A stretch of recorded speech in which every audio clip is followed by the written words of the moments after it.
ಗುರುಸಾಕ್ಷಾತ್ ಪರಂ ಬ್ರಹ್ಮ ತಸ್ಮೈ ಶ್ರೀ ಗುರವೇ ನಮಃ. ಓಂ ನಾರಾಯಣ ನಾರಾಯಣ.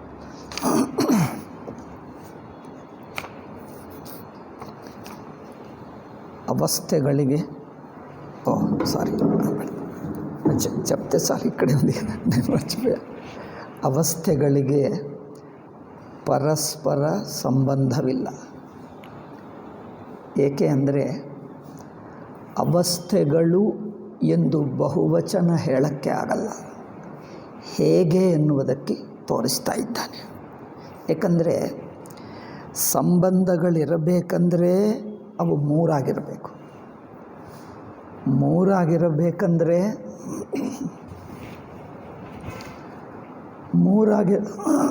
ನಮ್ಮ ಅನುಭವದಲ್ಲಿ ಮೂರರು ಸಂಬಂಧವಿದ್ದರೆ ಮೂರಾಗುತ್ತವೆ.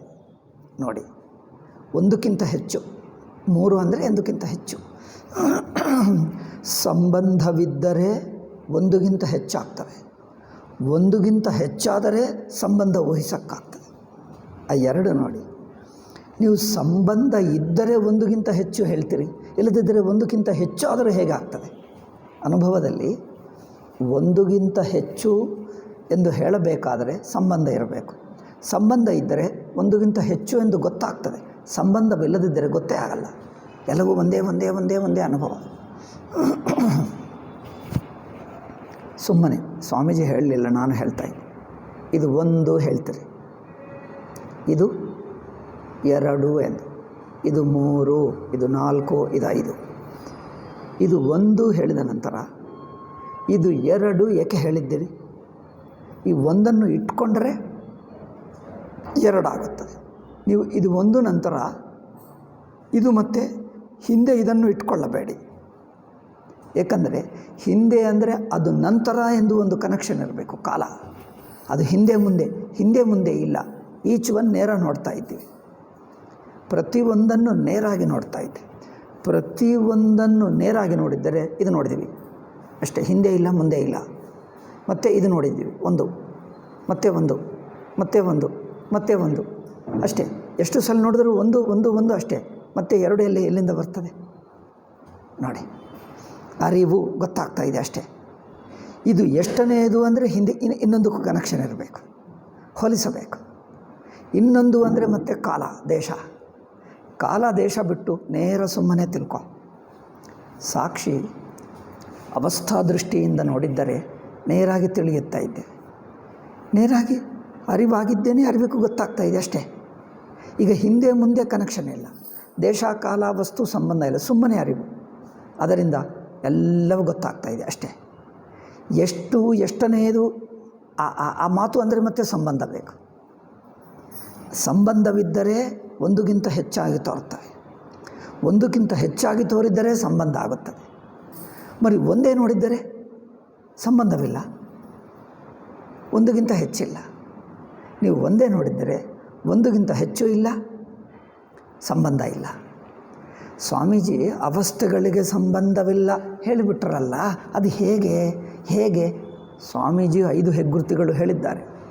ಅವಸ್ಥೆಗಳಿಗೆ ಸಂಬಂಧವಿಲ್ಲ ಹೇಗೆ ಅರ್ಥ ಮಾಡಿಕೊಳ್ಳಿ. ಹೇಗೆ ಅಂದರೆ ಅದನ್ನು ಆಕ್ಷೇಪ ಮಾಡಿ ತಳ್ಳಿಬಿಡುವುದಲ್ಲ, ಅದು ನಮ್ಮ ಅನುಭವಕ್ಕೆ ಹೇಗೆ ಹೊಂದುತ್ತದೆ.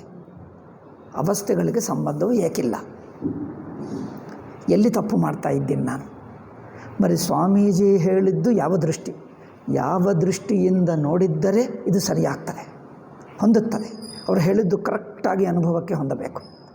ಅಂದರೆ ಸ್ವಾಮೀಜಿ ಯಾವ ಅನುಭವದಿಂದ ಹೇಳ್ತಾ ಇದ್ದಾರೋ ಆ ಅನುಭವ ನಾನು ಪಡ್ಕೊಂಡರೆ ಅವರಿಗೆ ಅನಿಸಿದ್ದೇ ನನಗೆ ಅನಿಸುತ್ತದೆ, ಅವರಿಗೆ ತೋರಿದ್ದೇ ನನಗೆ ತೋರ್ತದೆ. ಅವರು ಯಾವ ಅನುಭವ ದೃಷ್ಟಿಯಿಂದ ನೋಡ್ತಾ ಇದ್ದಾರೆ. ಈಗ ಹೇಳಿದ್ದೀನಲ್ಲ, ಒಂದು ನೋಡಿದ್ದಾಗ ಒಂದು ಅಷ್ಟೇ. ನಿಮಗೆ ನೋಡಿ, ಒಟ್ಟು ಪ್ರಪಂಚ ನೋಡ್ತಾ ಇದ್ದೀರಿ, ಅವಸ್ಥಾ ಅಷ್ಟೇ. ಎಷ್ಟಿವೆ ಒಟ್ಟು ಅವಸ್ಥಾ ಅಂದರೆ ಪದಾರ್ಥಗಳು ಸಂಖ್ಯೆ ಹೇಳಬೇಡಿ, ಓಲಿ ಎಲ್ಲ ಅರಿವು, ಎಚ್ಚರ ಅರಿವು. ನಿಮಗೆ ಎಷ್ಟು ಎಚ್ಚರ ಅರಿವುಗಳಿವೆ? ಈ ಪ್ರಶ್ನೆ ಚೆನ್ನಾಗಿದೆ. ಎಚ್ಚರದ ಅರಿವು ಎಷ್ಟಿವೆ? ಎಚ್ಚರದ ಅರಿವುಗಳು ಅಂದರೆ ವಸ್ತುಗಳಾಗ್ತದೆ, ವಸ್ತುಗಳಲ್ಲ, ಸುಮ್ಮನೆ ಅರಿವು, ಪ್ರಜ್ಞಾ. ನಿಮಗೆ ಎಷ್ಟು ಎಚ್ಚರ ಪ್ರಜ್ಞೆಗಳಿವೆ? ಒಂದೇ. ಒಂದು ವಸ್ತು ನೋಡಿದ್ದೀರಿ ಎಚ್ಚರ ಪ್ರಜ್ಞಾ, ಇನ್ನೊಂದು ನೋಡಿದ್ದೀರಿ ಪ್ರಜ್ಞಾ, ಇನ್ನೊಂದು ನೋಡಿದ್ದೀರಿ ಪ್ರಜ್ಞಾ. ಎಷ್ಟೇ ಇರಲಿ ಪ್ರಜ್ಞೆ ಒಂದೇ. ಪ್ರಜ್ಞೆಗಳು ಹೆಚ್ಚಾಗ್ತಾ ಇದೆಯಾ? ಇಲ್ಲ. ಹಾಗೇ ಪ್ರಜ್ಞೆಗೆ ಎಷ್ಟೇ ಗೊತ್ತಾಗಲ್ಲ, ಆ ಕಡೆ ದೃಷ್ಟಿ ಇಲ್ಲ, ಸುಮ್ಮನೆ ಪ್ರಜ್ಞಾ ಅರಿವೇ ಇರಿ ಅಷ್ಟೇ. ಮತ್ತು ಕನಸು ಅರಿವು, ಸುಷುಪ್ತಿ ಅರಿವು ಅಷ್ಟೇ. ಅರಿವು ಆಗಿರುವಾಗ ಎಷ್ಟು ಎಂದು ಹೇಳ್ತೀವಿ? ಸುಮ್ಮನೆ ಗೊತ್ತಾಗ್ತಾ ಇದೆ, ನೇರ ಅಷ್ಟೇ. ಆದ್ದರಿಂದ ಅವುಗಳನ್ನು ಪರಿಮಿತವಾಗಿ ನೋಡ್ತಾ ಇಲ್ಲ. ಪರಿಮಿತವಾಗಿ ನೋಡಿದರೆ ಸಂಖ್ಯೆ ಬರುತ್ತದೆ. ಸಂಖ್ಯೆ ಬಂದರೆ ಅದಕ್ಕಿದಕ್ಕೆ ಸಂಬಂಧ ಬರುತ್ತದೆ. ಸಂಖ್ಯಾ ಸಂಬಂಧ ಇವಕ್ಕೆ ಪರಸ್ಪರ ಸಂಬಂಧ ಇರುತ್ತದೆ ಅಲ್ಲವೇ? ಸಂಖ್ಯಕ್ಕೆ ಸಂಬಂಧ, ಅನೇಕವಿದ್ದರೆ ಸಂಬಂಧವಿದ್ದರೆ ಅನೇಕ ಅಲ್ಲ. ಸಂಖ್ಯಾ ಸಂಬಂಧ. ನಾವು ಸಂಖ್ಯವಿಲ್ಲದ ಅರಿವು ಒಟ್ಟು ನೋಡ್ತೀವಿ, ಅದು ಸಂಖ್ಯೆ ಮಾಡಲ್ಲ, ಸಂಬಂಧ ಮಾಡಲ್ಲ, ಸುಮ್ಮನೆ ಅರಿವು ಗೊತ್ತಾಗ್ತದೆ ಅಷ್ಟೇ. ಅದರಿಂದ ಒಟ್ಟು ಎಚ್ಚರ ಅರಿವು ಪ್ರಜ್ಞೆ ಹೇಳಿದ್ದೀನಿ, ಅದು ಚೆನ್ನಾಗಿದೆ ಉದಾಹರಣೆ ನೋಡಿ. ಒಟ್ಟು ಎಚ್ಚರ ಪ್ರಜ್ಞೆ ಎಷ್ಟು ಎಂದು ಸಂಖ್ಯೆ ಇಲ್ಲ. ಹಾಗೆ ಒಟ್ಟು 3 ಅವಸ್ಥೆಗಳನ್ನು ನೋಡುವುದು ಅರಿವೇ. ಅದು ಪ್ರಜ್ಞೆನೇ, ವಿಸ್ತೃತ ಪ್ರಜ್ಞೆ ಅಷ್ಟೇ. 3 ಅವಸ್ಥೆಗಳನ್ನು ನೀವು ಯಾವುದು ನೋಡಿದರೆ ಅಷ್ಟೇ. ಇದು ಹೋಯ್ತು, ಇನ್ನೊಂದು ಬಂತು, ನೋಡ್ತಾನೆ. ನನ್ನ ನೋಟಕ್ಕೆ ವಸ್ತುಗಳು ಬದಲಾಯಿಸಲಿ, ನೋಟಗಳು ನಿಮಗೆ ಎಷ್ಟಿವೆ? ಕುರ್ಚಿ ಇದೆ, ಅದು ಹೋಯಿತು. ಪುಸ್ತಕ ಇದೆ, ಅದು ಹೋಯಿತು. ನೋಟ. ಮನುಷ್ಯ ಬಂದ, ನೋಟ. ಇನ್ನೊಬ್ಬರು ಬಂದ, ನೋಟ. ನೋಟದಲ್ಲಿ ಏನು ಬದಲಾವಣೆ ಇದೆ? ನೋಟ ಒಂದೇ ನೋಡಿ. ಕಣ್ಣಿನ ನೋಟ ಸುಮ್ಮನೆ ಒಂದು, ಎಷ್ಟೇ ಆಗಲಿ. ಅಂದರೆ ನೀವು ವಸ್ತುಗಳ ಮೇಲೆ ಇಟ್ಟರೆ ಎಷ್ಟು ಎಂದಾಗುತ್ತದೆ, ಸುಮ್ಮನೆ ನೋಟ. ಹಾಗೆ ಒಟ್ಟು ಅವಸ್ಥೆಗಳ ಅರಿವು ನೋಡಿ, ಸಂಖ್ಯೆ ಇಲ್ಲ. ನಾವು ನಿಜವಾಗಿ ಎಚ್ಚರ, ಇದು ಮೊದಲನೇ ಹೆಜ್ಜೆ. ಈ ಹೆಜ್ಜೆದಿಂದ ಅವಸ್ಥೆಗಳೇ ಇಲ್ಲ ಎನ್ನುವುದು ಇನ್ನು ಸ್ಪಷ್ಟವಾಗಿ ಮುಂದೆ ಅವಸ್ಥೆಗಳಿಲ್ಲ ಅಂದರೆ ತುರಿಯನೇ ಆಯಿತು, ಬ್ರಹ್ಮ ಆಗಿಬಿಟ್ಟಿತು. ಅದಾಗುವುದಕ್ಕೆ ಇದು ಒಂದು ಹೆಜ್ಜೆ. ಮೊದಲು ಅನೇಕ ಎಂಬುದು ತೆಗೆದುಬಿಡು. ಅಂದರೆ ಇದರಿಂದ ಏನಾಗುತ್ತದೆ? ಜ್ಞಾತೃತ್ವ ಬುದ್ಧಿ ಬಿಡಿಸ್ತಾ ಇದ್ದೀವಿ. ಜ್ಞಾತೃತ್ವ ಬುದ್ಧಿ ಬಿಟ್ಟು ಅರಿವಿನ ದೃಷ್ಟಿಯ ನೋಡ್ತಾ ಇದ್ದೀವಿ, ಸಾಕ್ಷಿ ದೃಷ್ಟಿ. ಜ್ಞಾತೃತ್ವ ದೃಷ್ಟಿ ಬಿಡುವುದು, ಸಾಕ್ಷಿ ದೃಷ್ಟಿಗೆ ಬರುವುದು. ಅದು ಮೊದಲನೇ ಹೆಜ್ಜೆ, ಅತಿ ಮುಖ್ಯ ಹೆಜ್ಜೆ. ಆ ಹೆಜ್ಜೆ ಬಂದರಿಗೆ ಮುಂದೆ ಎಲ್ಲವೂ ಒಂದೇ ಅನ್ನುವುದಕ್ಕೆ ಸುಲಭ, ಅತಿ ಸುಲಭ. ಇದು ಅತಿ ಮುಖ್ಯ ಪಾಯಿಂಟ್. ಈ ಬದಲಾವಣೆ ಆಗಬೇಕು. ನಾವು ಜ್ಞಾತೃವಾಗಿ ಒಂದೊಂದು ಸಂಖ್ಯಾ ಸಂಬಂಧ ಅದರಲ್ಲೇ ಸಿಕ್ಕಾಕ್ಕೊಳ್ತೀವಿ. ಸಂಖ್ಯಾ ಸಂಬಂಧಗಳು 2 ತಪ್ಪೆ. ಏಕೆ? ಅನುಭವನೇ ಹೇಳ್ತಾ ಇದೆ. ಸುಮ್ಮನೆ ಅರಿವು ಹಾಗೆ ನೋಡು. ಅದೇ ಹೇಳಿದ್ದರು ಸ್ವಾಮೀಜಿ. ಈಗ ಆಯಿತು, ಹಿಂದೆ ಹೇಳಿದ್ದು ಒಂದು ಸಲ ಕೇಳಿ ಮನನ ಮಾಡಿದ ನಂತರ ಮತ್ತೊಂದು ಸಲ ಹೇಳಿಕೊಂಡು ಮುಂದುವರಿಬೇಕೇನೆ. ಮನನ ನಂತರ ಹೇಳಿದ ನಂತರ ನೋಡಿ, ಮೊದಲೇನೋ ಹೊಸದಾಗಿ ಕೇಳ್ತೀವಿ. ಒಂದು ಕ್ಲಾಸ್ ಬಿಟ್ಟಿದ್ದೇವೆ, ಇಷ್ಟೆಲ್ಲ ಒಂದು ದಿವಸ 24 ತಾಸು ನಿನ್ನೆನಿಂದ ಇವತ್ತುವರೆಗೂ ಸ್ವಲ್ಪ ಮನಸ್ಸು ಒಳಗೆ ನಡೆಯುತ್ತಾ ಇರುತ್ತೆ. ಆ ಮನನ ಆದ ನಂತರ ಅದರ ಮೇಲೆ ಇನ್ನೊಂದು ಮಾತು ಹೇಳು, ಚೆನ್ನಾಗಿ ಹಿಡ್ಕೊಳ್ತದೆ. ಮನನ ಆಗದೇ ಇರುವ ಮನಸ್ಸಿಗೆ ಅದು ಅಷ್ಟು ಚೆನ್ನಾಗಿ ಹತ್ತಲ್ಲ. ಒಂದು ಸಲ ಕೇಳಿ ಸ್ವಲ್ಪ ಚೆನ್ನಾಗಿ ಮನನ ಮಾಡಿಕೊಂಡು ಬಂದು ಮತ್ತೊಂದು ಸಲ ಹೇಳಿದರೆ ಈಗ ಹೇಳಿದ್ದು ಹೊಂದುತ್ತದೆ. ನಿನ್ನೆ ಹೇಳಿದ್ದೀನಲ್ಲ, ಅದು ನಿನ್ನೆ ಹೇಳಿದ್ದು ಹೊಸದಾಯಿತು. ಅದು ಸ್ವಲ್ಪ ಒಳಗೆ ಸಿಂಕ್ ಆದರೆ ಈಗ ಎರಡನೇದು ಇನ್ನೂ ಚೆನ್ನಾಗಿ ಅರ್ಥವಾಗ್ತದೆ. ಆಯಿತು, ಮುಂದಿಂದ ನೋಡೋಣ. ಈಗೇನು ಹೇಳಿದ್ದಾರೆ ಸ್ವಾಮೀಜಿ? 41ನೇದಲ್ಲವೇ? ಎಲ್ಲಿ ಹೋಯ್ತು? ಅವಸ್ಥಕ್ಕೆ ಗ್ಯಾಪ್ ಇಲ್ಲ ಅಂದರೆ 2 ಇಲ್ಲ ಎಂದರ್ಥ. ಅವಸ್ಥಕ್ಕೆ ಗ್ಯಾಪ್ ಇಲ್ಲ ಅಂದರೆ ಏನು? ಇಮ್ಮಿಡಿಯೇಟ್ಲಿ ಆಗ್ತಾಯಿದೆ. ಇದು ಎಚ್ಚರ ಕನಸಿಗೆ ಮಧ್ಯದಲ್ಲಿ ಇನ್ನೊಂದು ಅವಸ್ಥೆ ಬರ್ತಾ ಇದೆಯಾ? ಇನ್ನೊಂದು ಅವಸ್ಥೆ ಇಲ್ಲ ಅಂದರೆ ಎಚ್ಚರ ನಂತರ ಕನಸು ಹೇಗೆ ಹೇಳ್ತಾ ಇದ್ದೀರಿ? ಇದು ನಂತರ ಹೇಳಬೇಕಂದ್ರೆ ನಂತರ ಅಂದರೆ ಆ ಮಧ್ಯದಲ್ಲಿ ಒಂದು ಚೇಂಜ್ ಆಗಬೇಕು. ಈ ಪೇಜ್ ಬಿಟ್ಟು ಇನ್ನೊಂದು ಪೇಜ್ ನೋಡಿ, ಈ ಪೇಜ್ ಬಿಟ್ಟು ಇನ್ನೊಂದು ಪೇಜ್ಗೆ ಬಂದಿದ್ದೀವಿ. ಈ ಬೆರಳು ಬಿಟ್ಟು ಇನ್ನೊಂದಕ್ಕೆ, ಆ ಬೆರಳು ಬಿಟ್ಟು ಅಂದರೆ ಮಧ್ಯದಲ್ಲಿ ಗ್ಯಾಪ್ ಇಲ್ಲವಲ್ಲ. ಗ್ಯಾಪ್ ಇಲ್ಲದಿರುವಾಗ 2 ಹೇಗೆ ಆಗ್ತವೆ? ಅದು ಪ್ರಶ್ನೆ. ಆ ಪಾಯಿಂಟ್ ಗಮನಿಸಿದ್ದೀರಾ? ಪ್ರತಿಯೊಂದು ಪಾಯಿಂಟ್ ಮನನ ಆಗಬೇಕು, ನಿಧಾನವಾಗಿ ಕೂತಿರಬೇಕು. ಯಾವ ಅರ್ಜೆಂಟೇ ಇಲ್ಲ, ನಿಶ್ಚಿಂತವಾಗಿ ನಿಧಾನವಾಗಿ ಕೂತಿರಬೇಕು. ಯಾವ ಡಿಸ್ಟರ್ಬೆನ್ಸ್ ಇಲ್ಲ. ಈಗ ಒಂದೊಂದು ಮನನ ಆಗಬೇಕು. ಒಬ್ಬನಾಗಲ್ಲ ಅಂದರೆ ಇನ್ನೊಬ್ಬರು ಇಟ್ಕೊಂಡು ಅವರ ಜೊತೆಗೆ ಚರ್ಚೆ ಮಾಡ್ತಾ ಇರಲಿ. ವ್ಯಕ್ತಿ ವ್ಯಕ್ತಿ ಇಟ್ಕೊಂಡರೆ ವ್ಯಕ್ತಿ ನಿಮ್ಮ ಅರಿವಿಗೆ ಬರಬಾರ್ದು ಅಲ್ಲವೇ? ಆ ವ್ಯಕ್ತಿ ಬಂದರೆ ನೀವು ಪ್ರಮಾತರಾಗಿಬಿಡ್ತೀರಿ. ಜ್ಞಾತೃವಾಗಿ ನೋಡಬಾರದು. ಇನ್ನೊಬ್ಬ ವ್ಯಕ್ತಿಗೆ ಜೊತೆಗೆ ಡಿಸ್ಕಸ್ ಮಾಡ್ತಾ ಇದ್ದರೆ, ಚರ್ಚೆ ಮಾಡ್ತಾ ಇದ್ದರೆ, ಅವನು ನಾನು ಅಂದರೆ ಮತ್ತೆ ವ್ಯಕ್ತಿತ್ವ ಬರುತ್ತದೆ. ಅವನು ನಿಮ್ಮ ಅವಸ್ಥೆ ಒಳಗೆ ಇದ್ದಾನೆ. ನಿಮ್ಮ ಒಟ್ಟು ಅವಸ್ಥೆಯಲ್ಲೇ ಅವನು ಸೇರಿಕೊಂಡ. ಅವನು ಮಾತಾಡಿದ್ದು ನೀವು ಕೇಳಬೇಕು, ನೀವು ಹೇಳಬೇಕು. ಅವನು ಹೇಳಿದ್ದು ಕೇಳುವಾಗ ಒಟ್ಟು ಅವಸ್ಥಾರಿವೇ ನನಗೆ ಹೇಳ್ತಾ ಇದೆ, ಸಾಕ್ಷ್ಯ ಹೇಳ್ತಾ ಇದೆ, ವ್ಯಕ್ತಿ ಅಲ್ಲ. ನೀವು ವ್ಯಕ್ತಿಗೆ ಮಾತಾಡ್ತಾ ಇಲ್ಲ ನೋಡಿ, ಸಾಕ್ಷ್ಯ ಹೇಳ್ತಾ ಇದೆ. ನಾನು ಸಾಕ್ಷಿಯೇ ಹೇಳ್ತಾ ಇದ್ದೀನಿ. ಹಾಗಿರಲಿ. ನೀವು ವ್ಯಕ್ತಿಯನ್ನು ಇಟ್ಕೊಂಡ್ರೆ ಇಬ್ಬರು ಜ್ಞಾತೃಗಳು ಕೇಳಿದ್ದಾರೆ ಅಂತ ನಡೆಯಲ್ಲ, ಅರ್ಥವಾಗಲ್ಲ. ನಿಮ್ಮ ಜ್ಞಾತೃತ್ವ ಬಿಟ್ಟು ಸಾಕ್ಷ್ಯಕ್ಕೆ ಬರಬೇಕು, ಒಟ್ಟು ಅವಸ್ಥಾಕ್ಕೆ ಬರಬೇಕು ಅಷ್ಟೇ ಹೊರತು ಒಂದೊಂದು ಪದಾರ್ಥಕ್ಕೆ ಬೇಡ. ಆದ್ದರಿಂದ ಆ ದೃಷ್ಟಿಯ ಬರಬೇಕು. ಇನ್ನೊಬ್ಬರ ಜೊತೆಗೆ ಡಿಸ್ಕಸ್ ಮಾಡ್ತಾ ಇದ್ದೀವಿ ಅಂದರೆ ಇನ್ನೊಬ್ಬರು ಎಂದು ವ್ಯಕ್ತಿ ಇಟ್ಕೊಂಡರೆ ನಾನು ಒಬ್ಬ ವ್ಯಕ್ತಿ ಆಗಿಬಿಡ್ತೀನಿ, ಅವರೊಬ್ಬ ವ್ಯಕ್ತಿ ಆಗಿಬಿಡ್ತೀವಿ, ಅವಸ್ಥೆ ಒಳಗೆ ಸೇರ್ಕೊಂಡು ಬಿಡ್ತೀನಿ. ಈಗ ಈ ದೃಷ್ಟಿಯ ಎಷ್ಟು ಕೇಳಿದರೂ ಅವಸ್ಥಾ ದೃಷ್ಟಿ ಬರುವುದಿಲ್ಲ. ಅದರಿಂದ ಇನ್ನೊಬ್ಬರು ಹೇಗಿದ್ದಾರೆ, ಹಗುರವಾಗಿದ್ದಾರೆ, ಮೇಲೆ ಅವನು ವ್ಯಕ್ತಿ ಅಲ್ಲ. ಅದಕ್ಕೋಸ್ಕರ ಗುರುಗಳನ್ನು ವ್ಯಕ್ತಿಯಾಗಿ ನೋಡಬಾರದು ಹೇಳ್ತಾರೆ ಶಾಸ್ತ್ರ. ನೀವು ವ್ಯಕ್ತಿಯಾಗಿ ನೋಡಿದರೆ ನಿಮಗೆ ಜ್ಞಾನವೇ ಬರಲ್ಲ. ನಮ್ಮೊಬ್ಬ ಗುರುಗಳು ಅಖಂಡಾನಂದ ಸ್ವಾಮೀಜಿ ಹೇಳಿಸ್ತಾರೆ, ಯದಿ ಗುರುಕೋ ಯದಿ ಸಾಮಾನ್ಯ ಮನುಷ್ಯ ಮಾನೋಗೆ ತುಂಬ ಜ್ಞಾನ ನೈ ಹೋಗ. ಮರಿ ಗುರು ಅನುಗ್ರಹ ಅಂದ್ರೇನು? ಅವ್ರನ್ನ ಮನುಷ್ಯ ಒಂದು ಜೀವ ಇಟ್ಕೊಂಡ್ರೆ ಜೀವನ ಅನುಗ್ರಹ ನಿಮಗೆ ಬರ್ತದೆ? ಜೀವನ ಅನುಗ್ರಹ ಬೇಕಾ? ಜೀವನ ಅನುಗ್ರಹ ಏನು ಮಾಡ್ತಾನೆ? ಜೀವನೇ ದುಃಖಿ ಸಂಸಾರಿ. ಅವರು ಸಂಸಾರ ಅನುಗ್ರಹ ಕೊಡ್ತಾನೆ? ನೀವು ಗುರುವನ್ನು ಜೀವ ಎಂದು ನೋಡಿಬಿಟ್ಟಕ್ಕಂಥ ಆ ಸಾಕ್ಷಿ ಎಂದು ನೋಡು, ಆ ಚೈತನ್ಯ ಸ್ವರೂಪ ಎಂದು ನೋಡು. ಅದು ಹೇಳ್ತಾ ಇದೆ ನಮಗೆ.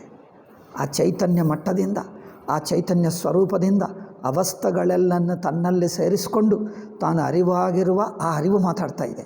ಅಲ್ಲಿಂದ ನಮಗೆ ಒಂದೊಂದು ಮಾತು, ಆ ಮಾತನ್ನು ಕೇಳ್ತಾ ಇದ್ದೀವಿ. ಕೇಳಿ ನಾನು ಅರಿವಾಗಿ ಬಿಡ್ತೀನಿ, ನಾನು ನನ್ನ ವ್ಯಕ್ತಿತ್ವ ಬಿಡ್ತೀನಿ. ಅದರಿಂದ ಕೇಳುವುದು ವ್ಯಕ್ತಿಯಾಗಿ ಕೇಳಬೇಡ. ನೀವು ವ್ಯಕ್ತಿಯಾಗಿ ಕೇಳಿದರೆ ನಿನ್ನ ವ್ಯಕ್ತಿ ಗುರುಗಳು ವ್ಯಕ್ತಿ ಅಲ್ಲವೇ? ನಾವು ವ್ಯಕ್ತಿಯಾಗಿ ಏಕೆ ನೋಡಬಾರದು ಅಂದರೆ ಅವರ ವ್ಯಕ್ತಿ ಯಾವುದೋ ಅಲ್ಲವೋ ನಮಗೆ ಬೇಡ.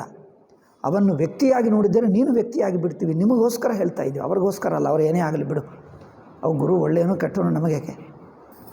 ಅವರನ್ನು ವ್ಯಕ್ತಿಯಾಗಿ ನೋಡಿದ್ದರೆ ನೀವು ವ್ಯಕ್ತಿಯಾಗಿ ಕೇಳ್ತೀವಿ, ಅದು ನಿಮಗೆ ಮುಂದುವರಿಯಲ್ಲ. ಅದಕ್ಕೋಸ್ಕರ ಸಾಕ್ಷಾತ್ತು ಪರಮಾತ್ಮನೇ ಗುರುವು ಎಂದು ಹೇಳ್ತಾರೆ. ರಮಣ ಮಹರ್ಷಿ ಹಾಗೆ ಹೇಳ್ತಾರೆ, ಗುರುರ್ ಬ್ರಹ್ಮ ಗುರುರ್ ವಿಷ್ಣು ಏಕೆ ಹೇಳಿದ್ದೀವಿ. ಗುರುವನ್ನು ವ್ಯಕ್ತಿಯಾಗಿ ನೋಡಬೇಡ. ಅವರು ಮಾತಾಡುವ ಮಾತುಗಳು ವ್ಯಕ್ತಿ ಮಾತಾಗಿ ಬರ್ತಾ ಇಲ್ಲ, ಆ ಸಾಕ್ಷಿ ಮಟ್ಟದಿಂದ ಬರ್ತಾ ಇವೆ. ಅದರಿಂದ ನಾವು ಆ ಸಾಕ್ಷಿಯನ್ನೇ ಹಿಡ್ಕೊಂಡರೆ, ವ್ಯಕ್ತಿ ಎನ್ನುವುದು ಮೈಕ್ ಹಾಗೆ. ಮೈಕ್ನಿಂದ ನಮಗೆ ಮಾತುಗಳು ಬಂದರೆ ಮೈಕ್ ಮಾತಾಡ್ತಾ ಇದೆ ಹೇಳ್ತೀವ? ಮನುಷ್ಯ ಮೈಕ್ ಮೂಲಕ ಮಾತಾಡೋದು. ಮೈಕ್ ಸಲಕರಣ ಅಷ್ಟೇ. ಈ ದೇಹ, ಈ ಮನುಷ್ಯ, ಈ ಬಾಯಿ ಸಲಕರಣ ಅಷ್ಟೇ. ಇದು ಮಾತಾಡ್ತಾ ಇಲ್ಲ. ಬಾಯಿ ಮೈಕೆ ಅಷ್ಟೇ. ಈ ಮನಸ್ಸು ಮೈಕೆ. ಈ ಮನಸ್ಸು, ಬಾಯಿ, ಮಾತು ಇದೆಲ್ಲ ಮೈಕ್. ಮಾತಾಡುವುದು ಸಾಕ್ಷಿ, ಅದು ಮಾತಾಡ್ತಾ ಇದೆ. ಒಟ್ಟವಸ್ಥೆಗಳನ್ನೆಲ್ಲ ತನ್ನಲ್ಲಿ ಸೇರಿಸಿಕೊಂಡು ತಾನು ವ್ಯಕ್ತಿಯಾಗಿಲ್ಲ, ಒಂದು ಊರಿನಲ್ಲಿಲ್ಲ, ಒಟ್ಟು ಬ್ರಹ್ಮಾಂಡ ಆಗಿದ್ದಾನೆ, ಇಡೀ ಸೃಷ್ಟಿಯಾಗಿದ್ದಾನೆ, ಸರ್ವವ್ಯಾಪಕ ಅನಂತ ಚೈತನ್ಯ. ಅದು ಮಾತಾಡ್ತಾ ಇದೆ. ಈಗ ನೀವು ಅದರಿಂದ ಕೇಳ್ತಾ ಇದ್ದೀರಿ, ಅದನ್ನೇ ಇಟ್ಕೊಂಡು ಅದೇ ಹೇಳ್ತಾ ಇದೆ, ಅಲ್ಲಿಂದಲೇ ಕೇಳ್ತಾ ಇದೆ. ಅದನ್ನು ಎಷ್ಟು ನೆನಪಿಟ್ಕೊಂಡರೆ, ಅದನ್ನೇ ಮನಸ್ಸಿನಲ್ಲಿ ಇಟ್ಕೊಂಡರೆ, ಕೇಳುವಂಥ ಪ್ರತಿಯೊಂದು ಮಾತು ಬಂದು ನನ್ನ ವ್ಯಕ್ತಿತ್ವವನ್ನು, ನನ್ನ ಜ್ಞಾತೃತ್ವವನ್ನೇ ತೆಗೆದು ಬಿಡ್ತದೆ. ಅದಾಗಬೇಕು. ಅದಕ್ಕೋಸ್ಕರ ಗುರುಗಳಂದರೆ ಶ್ರದ್ಧೆ ಇರಬೇಕು ಎಷ್ಟು ಹೇಳ್ತಾರೆ. ಶ್ರದ್ಧೆ ಅಂದರೆ ಏನು? ಹೆದರ್ಕೊಂಡು ಬೇಕು, ಯೋಚನೆ ಮಾಡಬಾರದು ಎಂದು ಅರ್ಥವ. ಶ್ರದ್ಧೆ ಅಂದರೆ ಕುರುಡಾಗಿರಬೇಕು, ಏನು ಮಾತಾಡಬಾರ್ದು, ಹೇಳಿದ್ದೆಲ್ಲ ಒಪ್ಕೊಳ್ಳಬೇಕು. ಹೇಳಿದ್ದೆಲ್ಲ ಒಪ್ಕೊಂಡಂದರೆ ಹೇಳಿದ್ದು ಅರ್ಥ ಮಾಡಿಕೊಳ್ಳಬಾರದು ಎಂದರ್ಥವ. ಹೇಳಿದ್ದೆಲ್ಲ ಒಪ್ಕೊಂಡಬೇಕು ಅಂದರೆ ಅರ್ಥವೇನು? ಅರ್ಥ ಮಾಡಿಕೊಳ್ಳಬಾರದ? ಅರ್ಥ ಮಾಡಿಕೊಳ್ಳಬೇಕಾ? ಅರ್ಥ ಮಾಡಿಕೊಳ್ಳಬಾರದು ಅಂದರೆ ಏನು? ಅರ್ಥವಾಗುವಕ್ಕೆ ಮುಂಚೆ ಏನಿರುತ್ತದೆ? ಓಕೆ, ಗುರುಗಳು ಹೇಳಿದ್ದು ಅರ್ಥ ಮಾಡಿಕೊಳ್ಳಬಾರದು. ಅರ್ಥ ಮಾಡಿಕೊಳ್ಳುವಕ್ಕೆ ಮುಂಚೆ ನಿಮಗೇನಿತ್ತು? ನಿಮ್ಮ ಓನ್ ಅಜ್ಞಾನ, ನಿಮ್ಮ ಓನ್ ಜೀವಬುದ್ಧಿ ಇತ್ತು. ಅರ್ಥ ಮಾಡಿಕೊಳ್ಳಬಾರದು ಅಂದರೆ ನಿಮ್ಮ ಅಜ್ಞಾನ ಜೀವಬುದ್ಧಿ ಹಿಡ್ಕೋ ಎಂದು ಅರ್ಥ. ಅದೇ ಆಯ್ತಲ್ಲ? ಅದೇ ಬೇಕು ನಿಮಗೂ? ಅದೇ ಬೇಕು ನಿಮಗೆ?